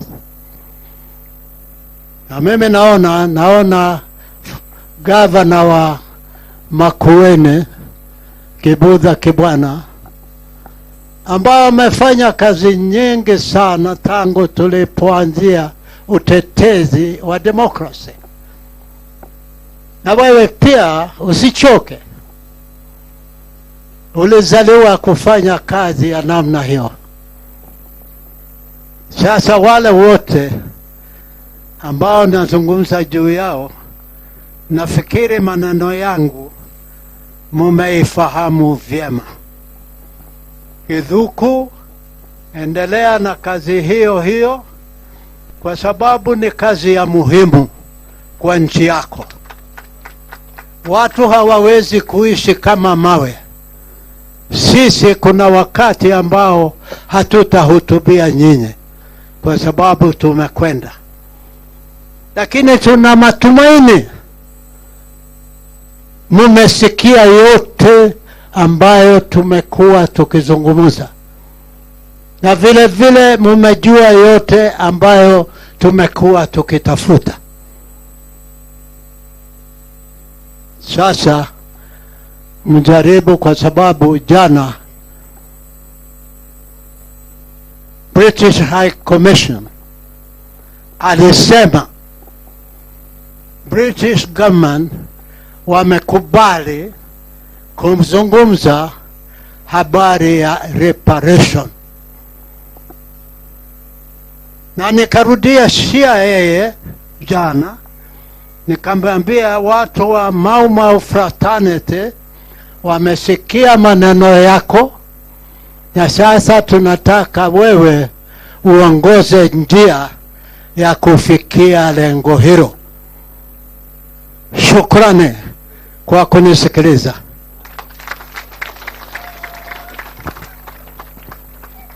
Asante sana. Thank you very much, Honorable Gitu and James Kahengeri, for the invaluable insights. Indeed, he is a shujaa wa Maumau. In the interest of time, I'll now welcome Senator Busia County. He is also a member of the Justice, Legal Affairs and Human Rights Committee. He's also popularly known as Mtetezi wa Wanyonge. I know we had so much of Honorable Kio Mtata during the finance bill. Sindio? Karibu sana. Honorable, give us your remarks. Thank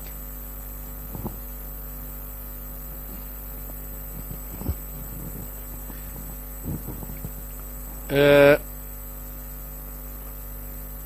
Mzee Gidhu wa Kihengeri, I think is the oldest member here. Honorable, Right Honorable Prime Minister, Honorable Raila Odinga, and all my fellow brothers and sisters in the struggle, hamujambo. But nimeshukuru sana kuwa hapa na kusikia machache ambayo nimesikia. Nimekuja kuchelewa kwa sababu mnapojua saa hii tunakaa kama majaji kule kwa Senate kuamua mambo yenye imetoka Meru. Na tumepatiwa break ya saa 1:30 na nikaona nikimbie nije hapa tusalimiana alafu nirudi niendelee na ile kazi mlinipea. So asanteni sana. Yangu yatakuwa mafupi. Jambo la kwanza, nataka tuelewane. Kama huna story kwa Kiswahili inaitwaje? Kama huna hadithi, lakini hadithi inakaa kama ya sungura mjanja. Lakini kama huna hadithi, if you don't have a story, you don't exist. It's out of the story that you have that you can have claims to anything. Today, the most powerful people in the world are the Jews as a community. Why? They have a very long story. And so, our story needs to be understood, needs to be documented, needs to be told. Should I speak English or Swahili? Swahili. Okay. So, hiyo hadithi yetu inataka tuielewe vizuri, tuweze kuiandika, tuweze kuitunza na tuweze kuitangaza. Ndio watu wajue kwamba sisi pia ni watu ambao wanatoka mahali fulani na wana mwelekeo fulani. Na ndio maana katika seneti tumeamua kwamba haya mambo haya makosa yaliyotendwa na wakoloni ni lazima yaandikwe. Na kwa sasa hivi tunajaribu kutengeneza tume ambayo tunataka kwenda kwa kila county yaandike ni vitu gani wakoloni walitenda. Kama walipora mali yenu, mlikuwa na dhahabu kama Kakamega, itaandikwa na tutafute hiyo dhahabu ilienda wapi na iregeshwe kwa wenyewe. Tumeelewana? What I'm saying is that right now in the Senate, we have made a decision to document the atrocities that were done by the colonialists in this country. And we are going to form county-based committees of detail to interrogate and audit our narrative, to be able to ferret out violations of human rights and other crimes against humanity. And then from there, we would want to make it a state project to demand reparations. It will not be done by NGOs. It has to be the state with the support of NGOs, not the NGOs leading the fight. That's what I think in the Senate we have resolved, and we are working towards the legal framework for doing that. Jambo la pili, huu msukumo ni kwamba tumesikia mzee Githu akisema walikuja wakatunyang'anya haki yetu, mashamba yetu na kadhalika. Na sasa hivi kuna wale ambao bado wanaendelea kufanya hiyo kazi. Wanatunyang'anya haki yetu, wamekaa kwa maofisi, wanatuibia na wanatuletea umaskini. Hiyo ni lazima tukabiliane nayo.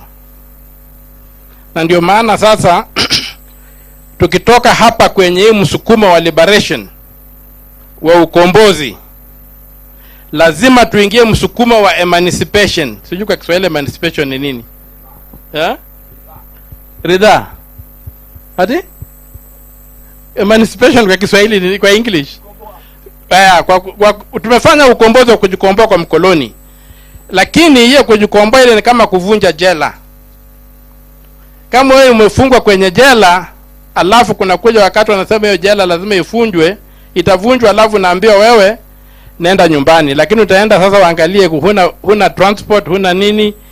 Jioni ikifika utarudi kwa jela, kwa mwenye jela useme so nisaidie nilale tu siku moja tena kwa hii jela nikijipanga kwenda nyumbani. Sasa tunasema kuvunja jela haitoshi. Ile haki yako ambayo ulipoteza ukiwa kwenye hiyo jela lazima upewe. Na ndio maana sasa tumeanza kuangalia kwamba mambo ya uchumi ni muhimu sana. Tuache porojo yote. Suluhu ya umaskini ni sisi wenyewe kujipanga na kusimamia uchumi wetu kwa njia ambayo inafaa. Tuanze kuangalia kwamba mali yetu ambayo tunatoza kwa ushuru inafanya kazi gani, inatumika vipi. Na tuache mambo ya kutegemea mambo ya agriculture. At the backbone of the economy is agriculture. That's an insult in the 21st century. We must get into the service industry. We must begin competing with the rest of the world. We must begin embracing our comparative advantages. We must begin creating millionaires in our villages. We must see rich people across the country. And we are not going to do that just by repeating this mantra that agriculture, agriculture, agriculture. We must manufacture. Sasa hivi tunapigana kule bunge. Kuna ile mambo ya kutengeneza magari, automotive industry. Ukiangalia kulikuwa na agreement ilitengenezwa na UN 1958. Ambapo mkisaini hiyo agreement mnaweza kuwa na kiwanda chenu hapa industrial area na mna manufacture kama ni carburetor ya Toyota ama ni filter ya Toyota, na itakuwa genuine original equipment yenye inaweza kuuzwa hata Uingereza. Kuna mabwenyenya hapa walikataa kusaini hiyo treaty. Mpaka sasa hatujasaini. Hizo vita ndio tunapigana sasa hii. Tunataka kujikomboa kiuchumi. Ule mtu anatukalia mzungu alienda, yale makosa alifanya tutamwandama. Lakini hata tukipata hiyo haitatushibisha. Lazima tuanze kujiuliza sisi kama watu wa dola hili ni vipi tutatajirika. Hakuna vile Mumeru atauza miraa atajirike. Tujenge viwanda. Tukianza kuingia kwa hizi industries zingine ambazo zinafanya hivi na vile, na kama motor vehicle tunajaribu kusukuma, tukiweza kutengeneza 40% ya motor vehicle hapa Kenya, itatusaidia kwa njia kubwa sana. Na unapata shida imekuwa miaka yote watu walikataa kuweka vidole mahali fulani kwa sababu uchumi unaendeshwa na traders, not investors. We have very many transactional characters in this country. They drive the economy on the basis of trade, not investment and growth, not development. And that is where we must take our next frontier, to fight so that we can get emancipation, so that we can get rich people in this country, so that we can get to compete with the rest of the world. But to get there, we must tell our story of where we are coming from. And that's why efforts like this are extremely important. Because we must be able to remind people that at one time some people thought we did not deserve to live in this country. And they wanted to exterminate us. And that can happen again. So how do you protect against that? It's the same people, it's the same ideologies, everything is the same. So how do we protect ourselves from these existential threats that are coming? Look at the history of Africa. Look at the leaders who are assassinated. What kind of leaders were they? Look at the history of Africa. Look at the leaders who find it impossible to ascend to power even when they win elections. They can't ascend to power. What history is that? What does it tell us? So beyond liberation, let us look at emancipation.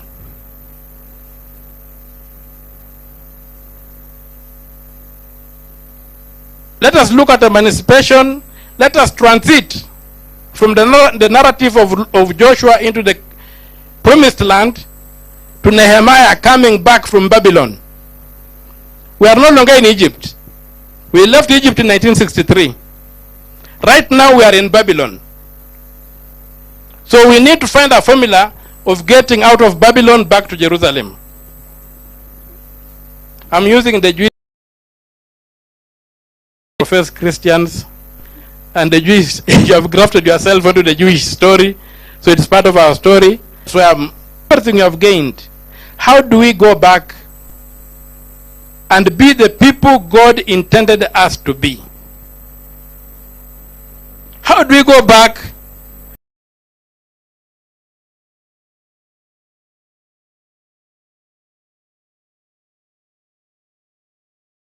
Why pay more? Chagua nice and lovely coconut shea butter lotion, Kenya's #1 body lotion. Shikilia. Technician tafadhali, angalia hii mambo vizuri. Angalia hii mambo vizuri. Ama ni aje, sio? Wanatokasia kabisa. So technician tafadhali, bana fanya nini? Money has been poured to finish. Yes. Naomba msiende tafadhali. Kaeni tu hapa. Ndo wetu ni shujaa na wazalendo, ni shujaa wazalendo Kenya. Ndio maana, ndio maana, ndio maana, ndio maana ni shujaa malibareta, ni shujaa malibareta, ni shujaa na Maumau, ni shujaa na Maumau. Ndio maana, ndio maana, ndio maana, ndio maana ni shujaa Mombasa we, ni shujaa Malindi yote, ni shujaa Garissa we, ni shujaa Mandera kote. Ndio maana, ndio maana, ndio maana, ndio maana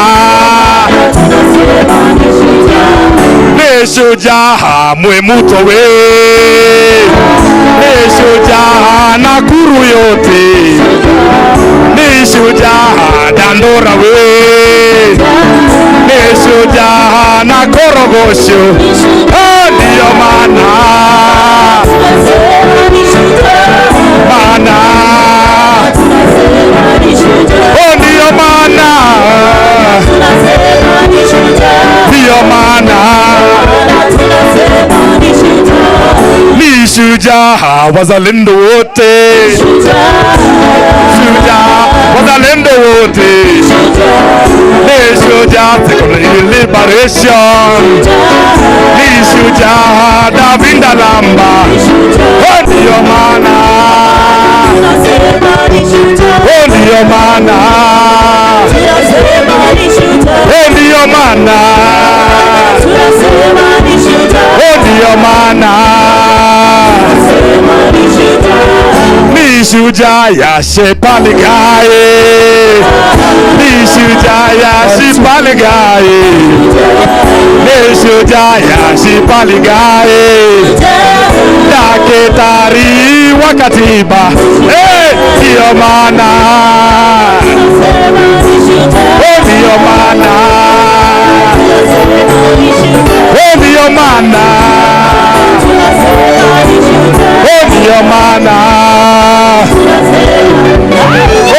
ni shujaa na sisi we, ni shujaa na ndugu Maina, ni shujaa mzalendo we Maina, ni shujaa wa mapambano.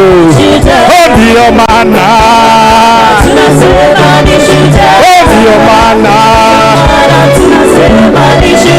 Ndio maana tunasema ni shujaa. Ndio maana tunasema ni shujaa. Kibwana we ni shujaa, muzalendo wetu ni shujaa, na babu we ni shujaa, na nyinyi wote. Ndio maana ndio maana tunasema ni shujaa.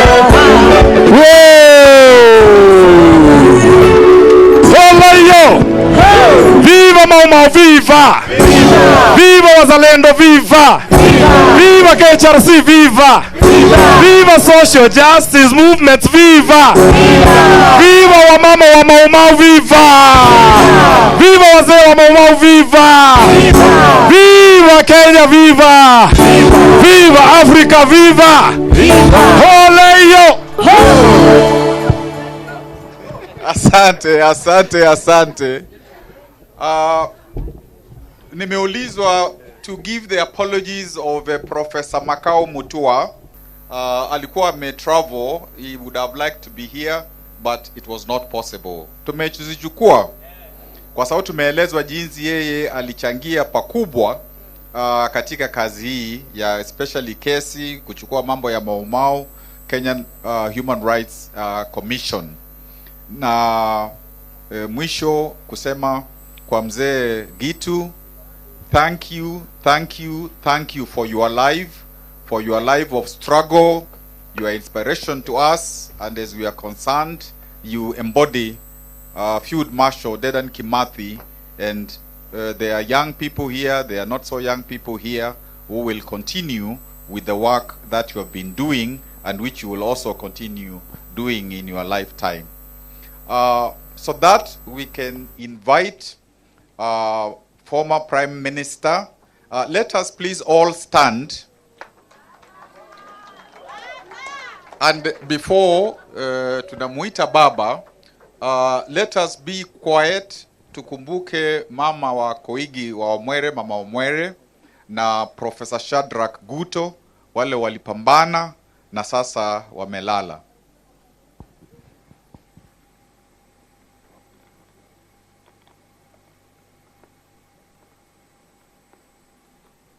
Basi tukiwa hivyo tumesimama kwa shangwe, tumkaribishe guest of honor, former Prime Minister Raila Odinga. Karibu uzungumze.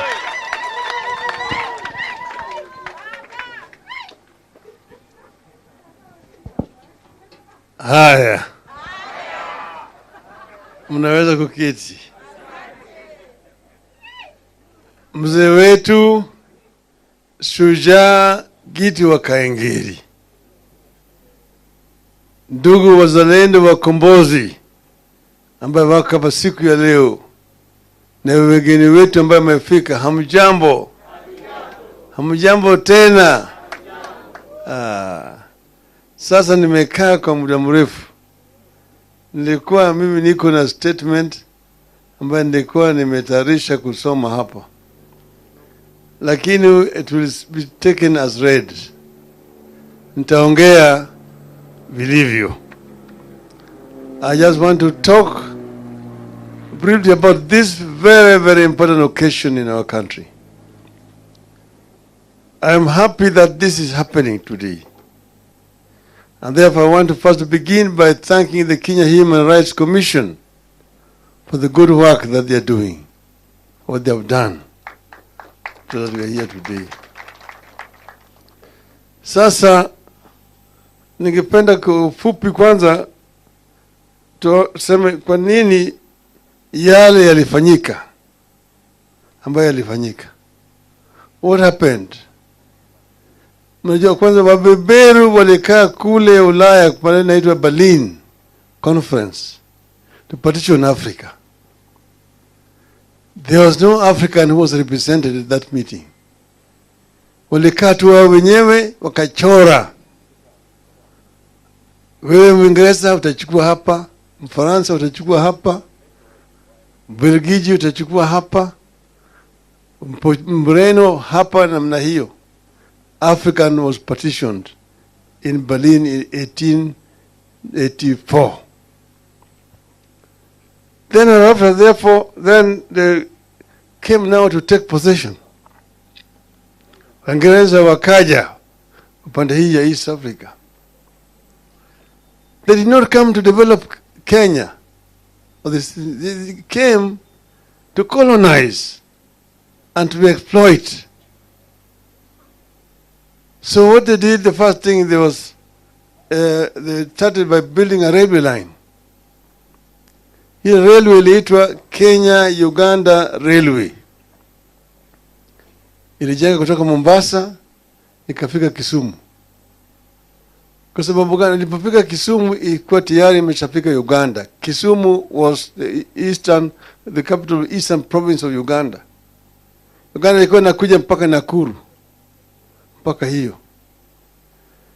This was called the East African Territory, and they was just for them here to come and do hunting for elephant tusks na kadhalika. It was 1904 that they formalized the colony. Sasa kukawa na gavana ambaye anaitwa Sir Charles Eliot. Then mbeberu mmoja alikuja katoka huko Ulaya, alikuwa anaitwa Hugh Cholmondeley. Baadaye akaitwa bwana Lord Delamere. He came on a horseback through Somalia, akapita pale mlima Kenya, akaona mlima Kenya, baada akaingia pale Laikipia, akiteremka akaenda pale inaitwa Thompson Falls, Nyahururu, akaingia bonde la Ufa, akapita pale Nakuru, Njoro, Molo, mpaka kule Eldoret, akaenda mpaka mlima Elgon. Akaona nchi ambayo ni mzuri sana, ina rotuba mingi sana. Akarudi hapo kwa mkutano na bwana governor. Sasa mkutano hiyo na governor akamwambia ati nyinyi mmejenga reli. You built a railway line all the way from Mombasa to Kisumu. It was called in the House of Commons the Lunatic Express. A railway line from nowhere to nowhere. What it will carry, nobody knows.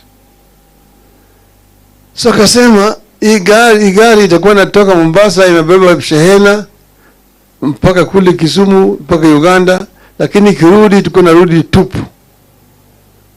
Manake kulikuwa hakuna mali na beba. Lakini mkianza kufanya farming, ukulima katika hii nchi hii ambayo kuna rotuba mingi za namna hii, hiyo reli inaweza kufanya kazi.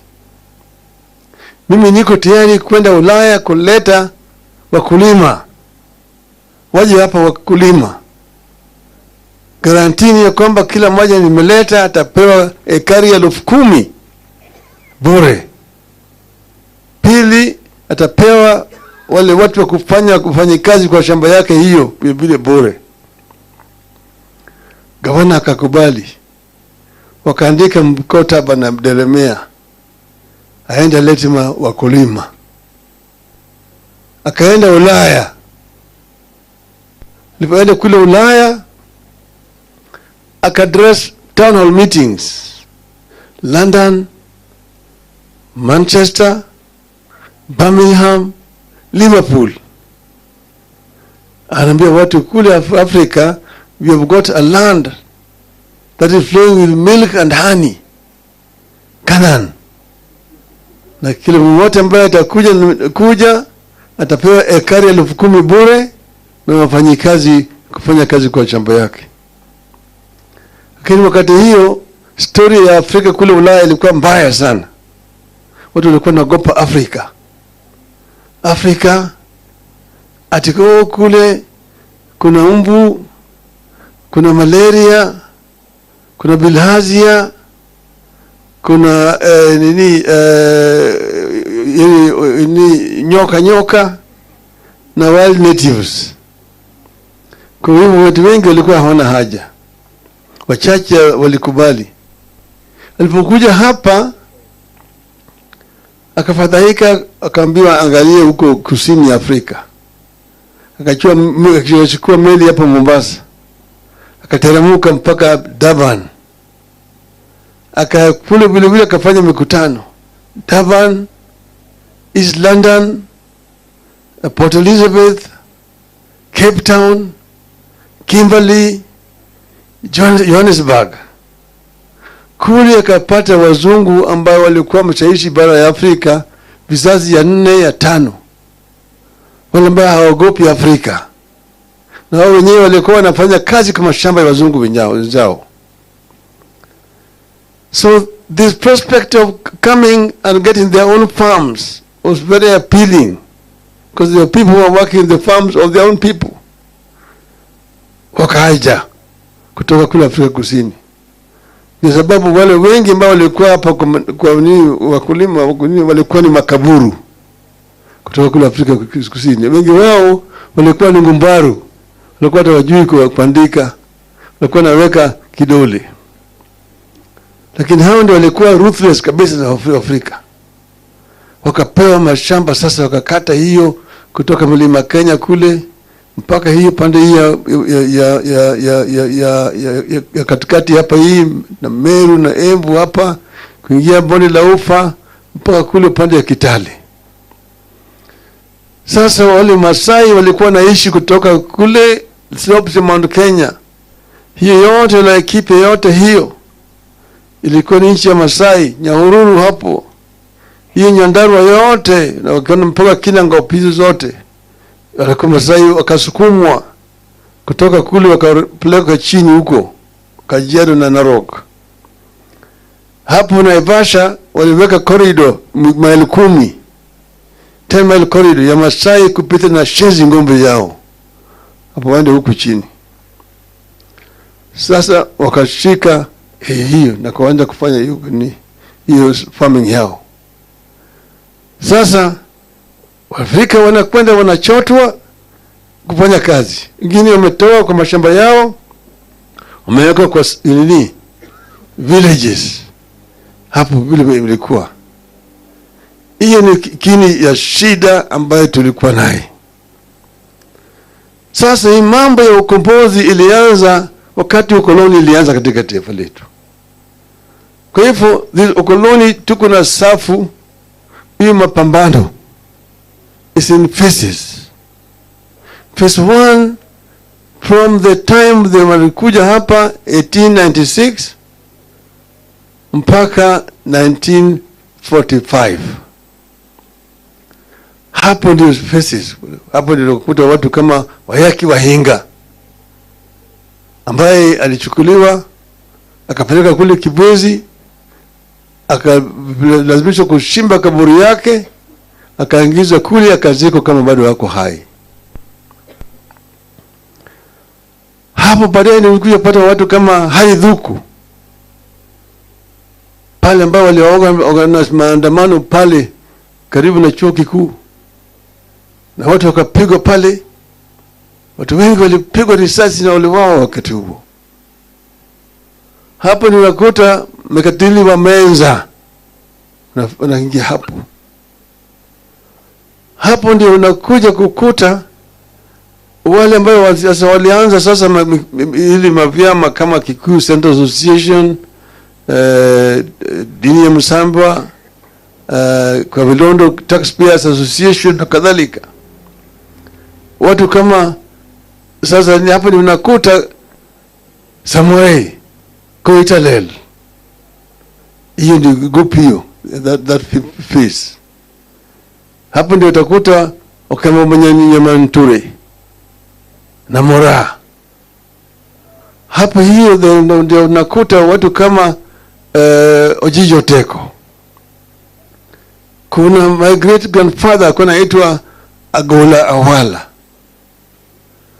Yeye mzungu alikuwa anataka awe chief. Alikataa kuwa chief, akasema siwezi kuwa weka chief na huyu mtu ambaye ngozi yake ni hovyovi, kwa sababu kutoheshimu mzungu akashikwa akapelekwa huko Kismayu akakufia huko. Mtoto yake ndiye alipelekwa kwenda kuona kaburi yake huko. Hapo ndio unakuta Mlindi Mbingu ambaye alikuwa amekataa mambo ya wazungu kuchukua ng'ombe ya Wakamba hovyo na kuchinja hivi hivi. Wote ni watu ambao hiyo ni phase ya wakombozi, in phase 1. 1945 Waafrika kwa mara ya kwanza wakaunda chama ya kitaifa, Kenya African Union, KAU. Hiyo ndio kuanza nationalist movement struggle. Alafu sasa hiyo kile imeunganisha watu pamoja,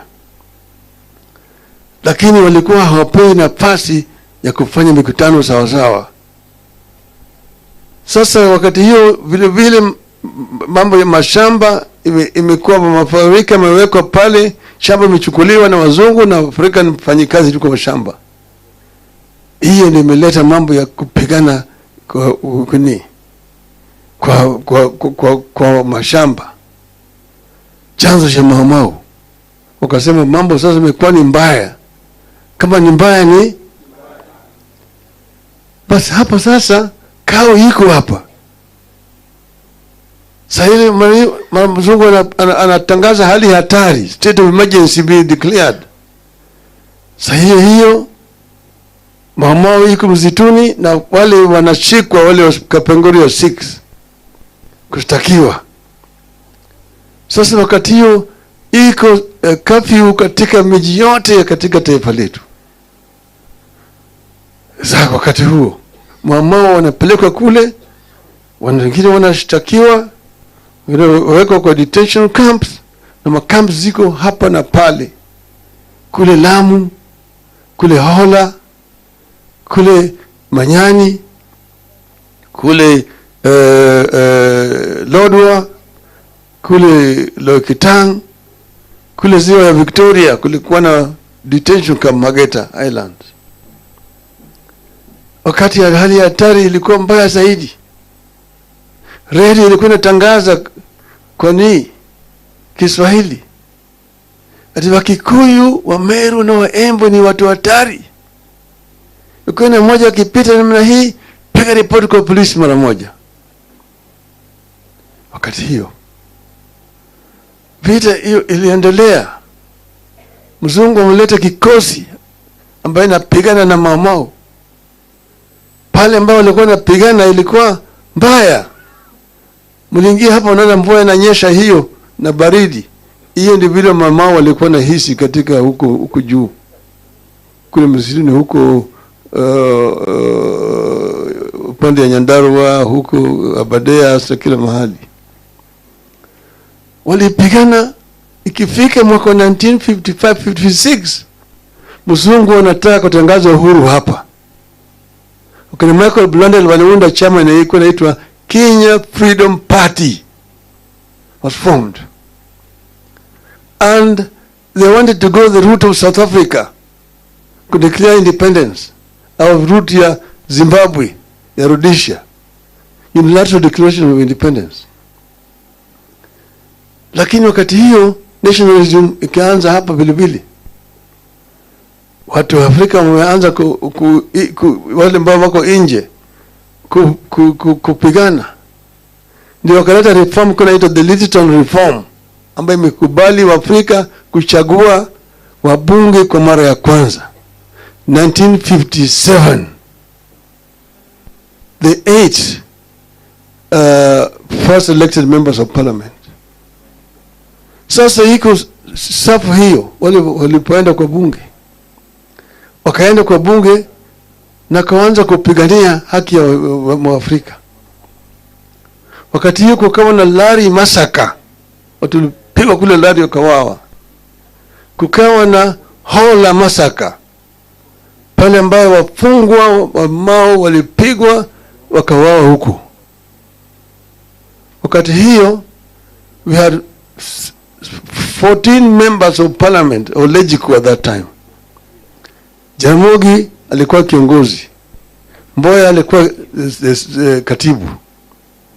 Wakasema tupeleke mswada kwa bunge ili tuangalia hii mambo, hali ya wafungwa wa Maumau ambao wanawawa katika jela. That motion was moved by Tom Mboya.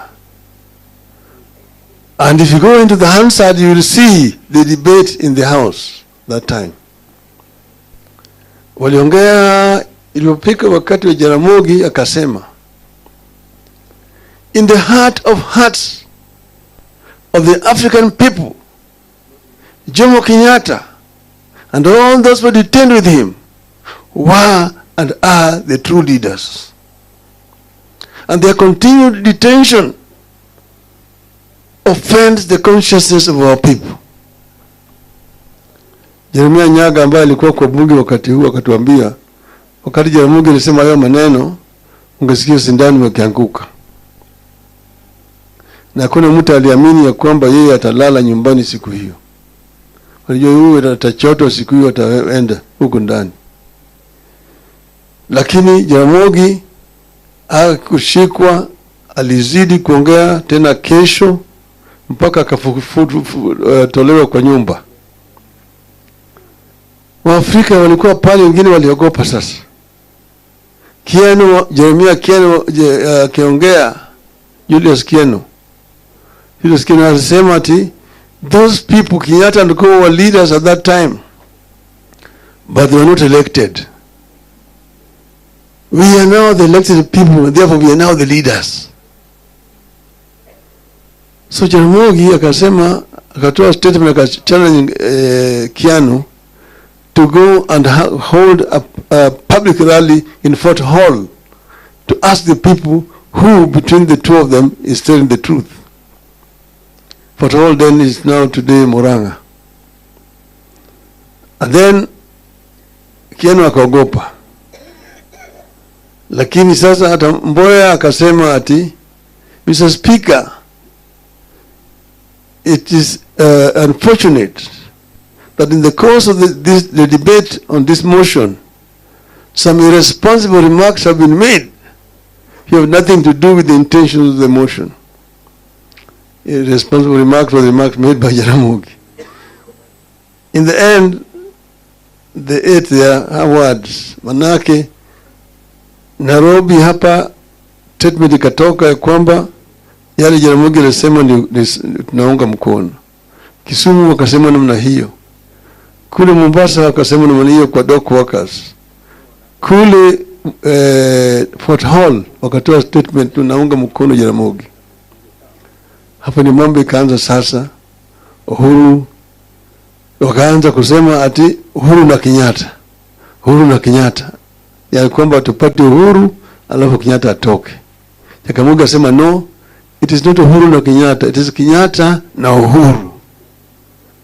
Kenyatta funguliwe kwanza ndio tupate Uhuru. Hiyo namna hiyo. Sasa hiyo ndio kaleta hiyo movement.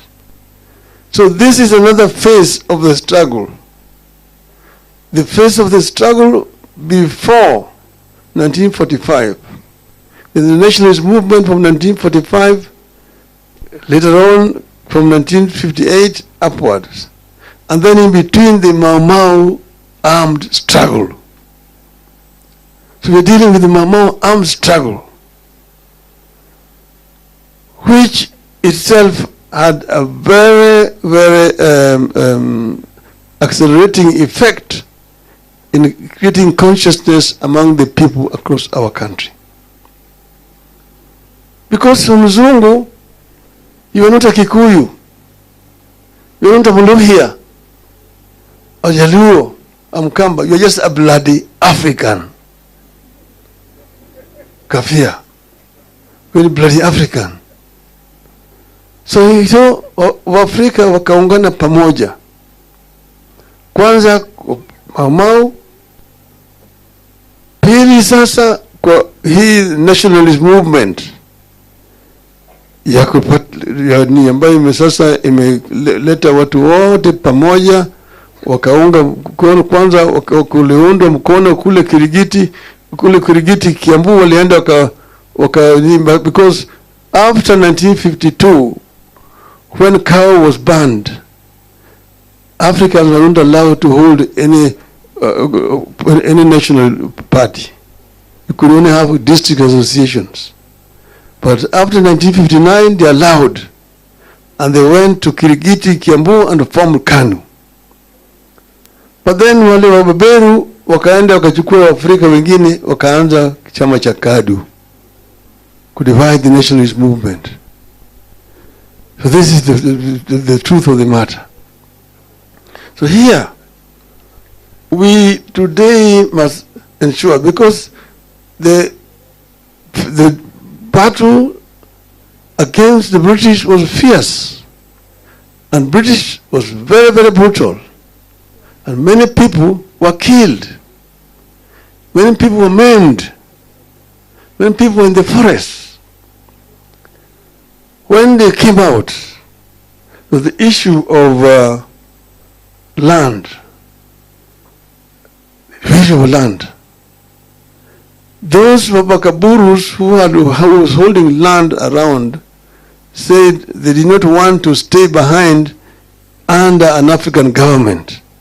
Wanataka kutoka. Sasa wakasema serikali ya Uingereza iko tayari kuleta pesa kuazima serikali to loan Kenya government money to buy out the outgoing white farmers.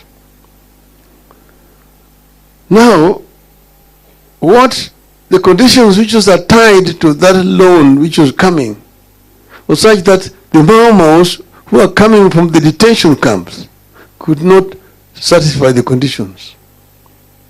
It was only the loyalists and the home guards who were working with the colonial system who became the beneficiaries.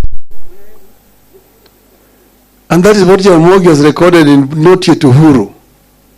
That those who sacrificed for the independence of the country were betrayed.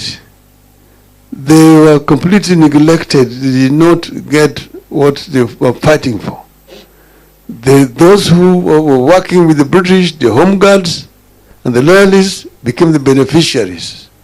Hence, not yet Uhuru.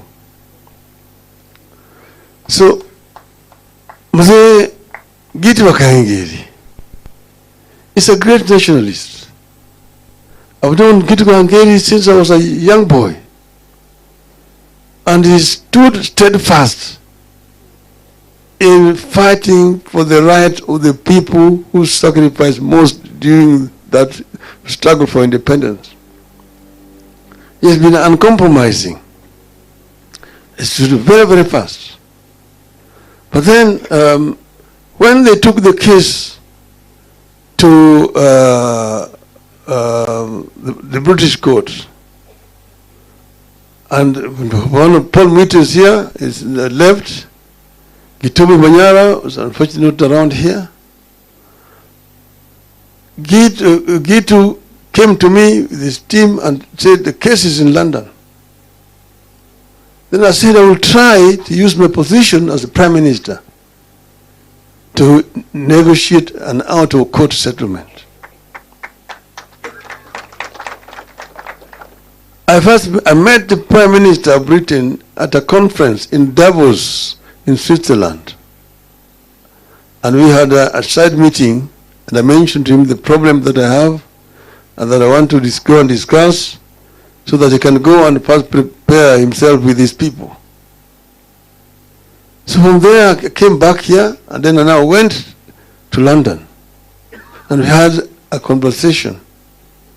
And I explained to him the historical injustices. I had a memorandum that I had prepared, which we had forwarded in advance. And he agreed that he would try an out-of-court settlement. He negotiated it in the cabinet. They went to Parliament, and so the British Parliament approved the motion, and also an apology. So they agreed on out-of-court settlement, which is a token. They also agreed to come and put up that monument at Uhuru Park. I was there when we were breaking ground with the British High Commissioner for the construction, okay, of that monument. But that, of course, is not enough. It's not enough, and I was happy that this matter was raised during the visit to the King here. Actually, I was invited by the King to the dinner at State House. Because he is a personal friend. And we had worked with him and his foundation in rehabilitating Lake Naivasha, which was polluted and marine life was actually dying in Lake Naivasha. So we met first in Oslo with the Prime Minister, then Prime Minister of Norway. And he asked me what his foundation could do. Then there were 4 projects we proposed. There was Mau Conservation, Abadeas, Nairobi River, and Lake Naivasha. They opted for Lake Naivasha. And then he organized a dinner in his residence in London. And I went with a delegation from here. And he invited the companies there which market Kenyan flowers in British market. Tesco, Marks and Spencer, and several of those departmental stores. Immediately that evening, I was Minister Sally Kosgei.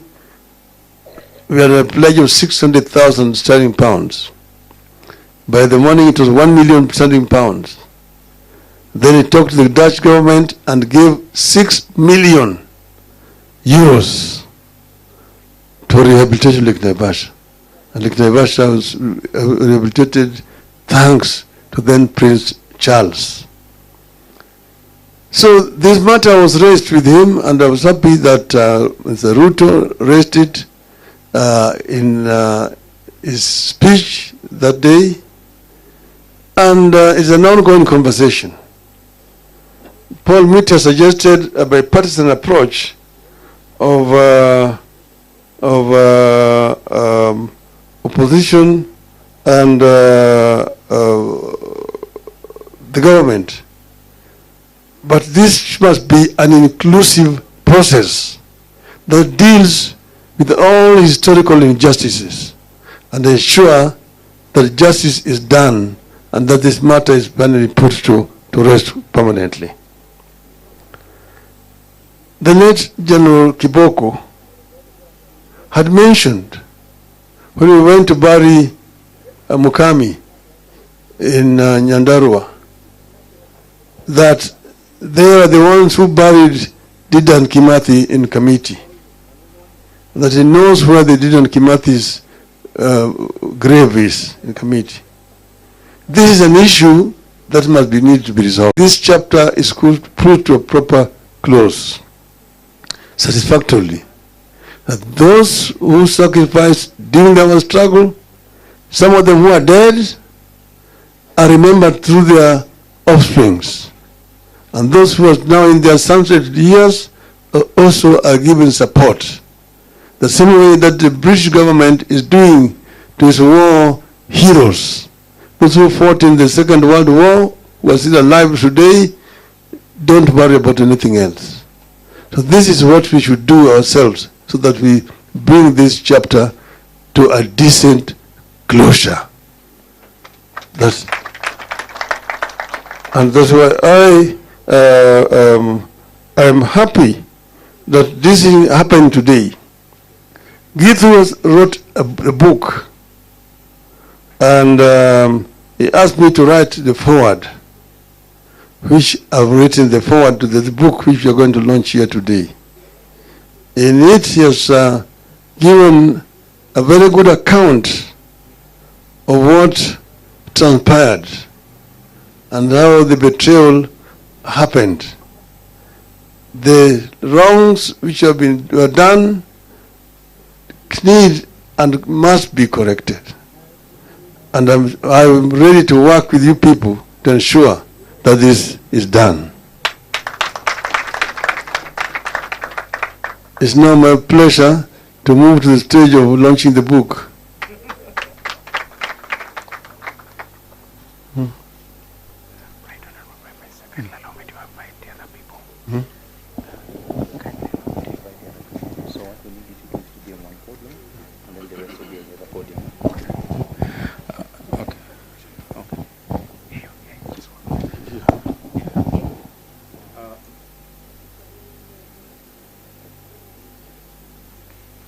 So, ladies and gentlemen, kindly permit me to invite the following dignitaries to the stage. Mheshimiwa Giti wa Kahengeri, please come to the stage.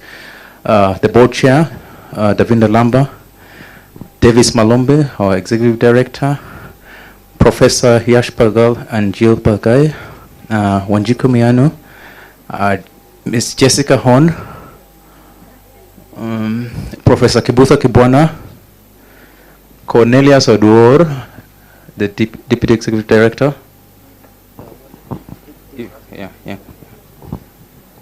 Yeah. Peter Kiama, please come over. Maina Njenga. Dr. Bernard Mogesa, if you're around, please come to the front. Malumbe. Yes?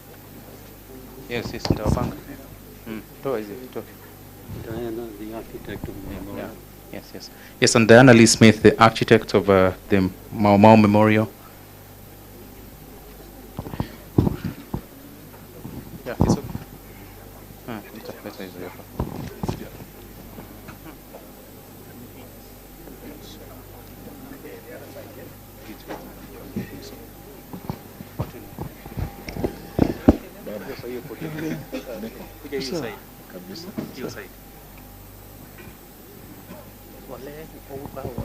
Swale. Yeah. Washira Koitalel. Brian, please give them a copy of the book. Yes. Apoto. Malombe. Jessica, please come this side. Simama tu hapo. Nataka kuwapanga. Yes?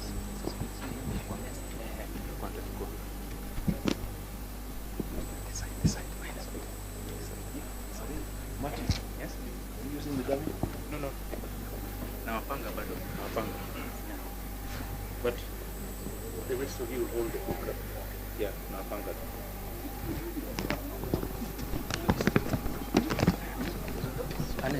Annette.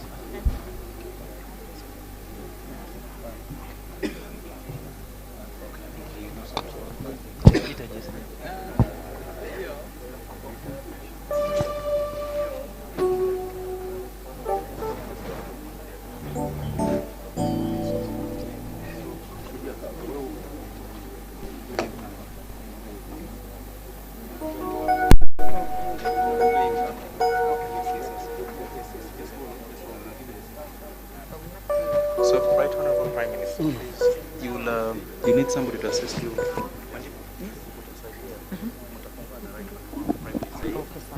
And then Professor Yash, please come here. And Jill, please come here. Yeah.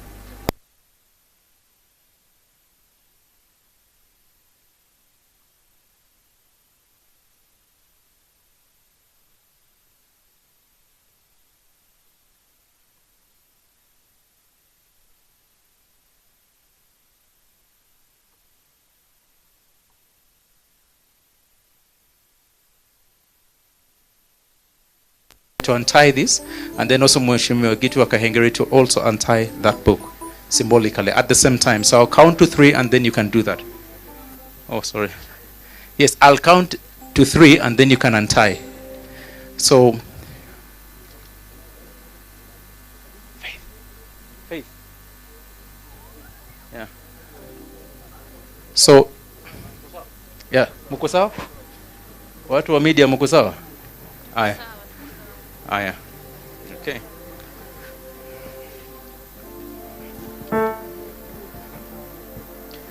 So are we ready? Okay.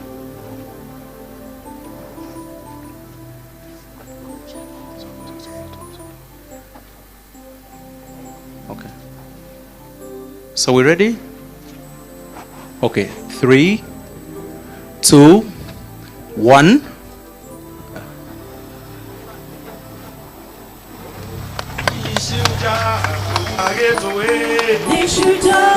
So the book, and you all lift it up. Please lift up the book. Nishuja, Nishuja,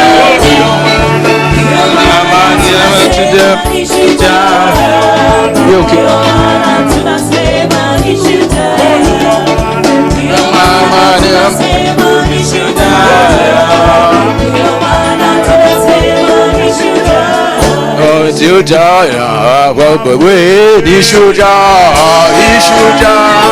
mama we ni shujaa ni shujaa ni shujaa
Yo, asante sana. Thank you, Field Marshal, for the wonderful performance. I would like to humbly request all our dignitaries to take their seats briefly. And as they do so, I would want to invite the Deputy Executive Director for the Kenya Human Rights Commission, Mr. Cornelius Odro. Karibu. Thank you. What a day. Viva Maumau, viva. Viva. On behalf of the board and management of the Kenya Human Rights Commission, I take the pleasure to sincerely thank you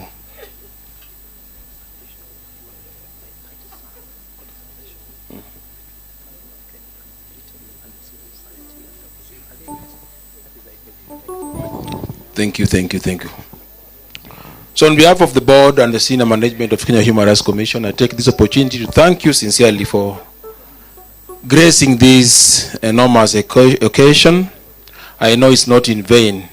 You started very early in a very difficult weather, and because of your determination, this day has turned out a very successful day. I think we've learned a lot, the history, the joining of the colonial time struggle, the Maumau, the representation from various groups. We've really learned a lot, and I think it was very deliberate that you also bring the young generation to see how far we've come. So special thanks to our chief guests, the Right Honorable Raila Odinga, Honorable Gitu wa Kathegeri, representatives from other liberation movements. I think it's only last week that we are also having a Senate open standing committee with the Mindungimi group. All individuals and organizations who have partnered with us to establish the Maumau Foundation. Special thanks to Honorable Paul Muite, who just left, who was the lead counsel. we cannot take it for granted the great job that has been done by the Field Marshal Band for making, for inspiring us throughout the occasion. So, as we move out, we really want to thank everybody that have left behind, civil society colleagues who have really stood with us in terms of thinking through this planning and the successful delivery of this occasion. Media, fraternity, the social justice movement, ladies and gentlemen, this has been a great occasion, and Kenya Human Rights sincerely thank you for your support. So I'm guided that lunch will be served. So as you move out, you'll be able to pick your lunch coupons, you'll be guided by a number of KHRC staff and colleagues who are supporting us in doing this. So I believe that moving forward, we'll be able to pick up some of the key recommendations that have been made in this meeting. We take it seriously, the proposal for bipartisan approach and the gesture that has been given by the British High Commission to open up space for discussions around reparation. So on behalf of the management, I want to say sincerely thank you and wish you a great day ahead. Asanteni sana. Viva Maumau, viva! Viva! Thank you very much.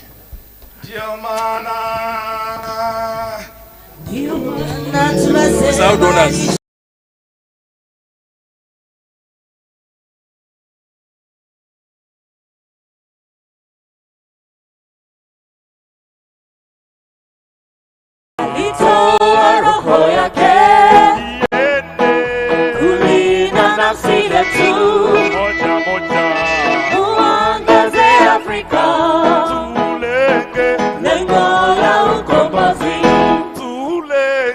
Lengo la ukombozi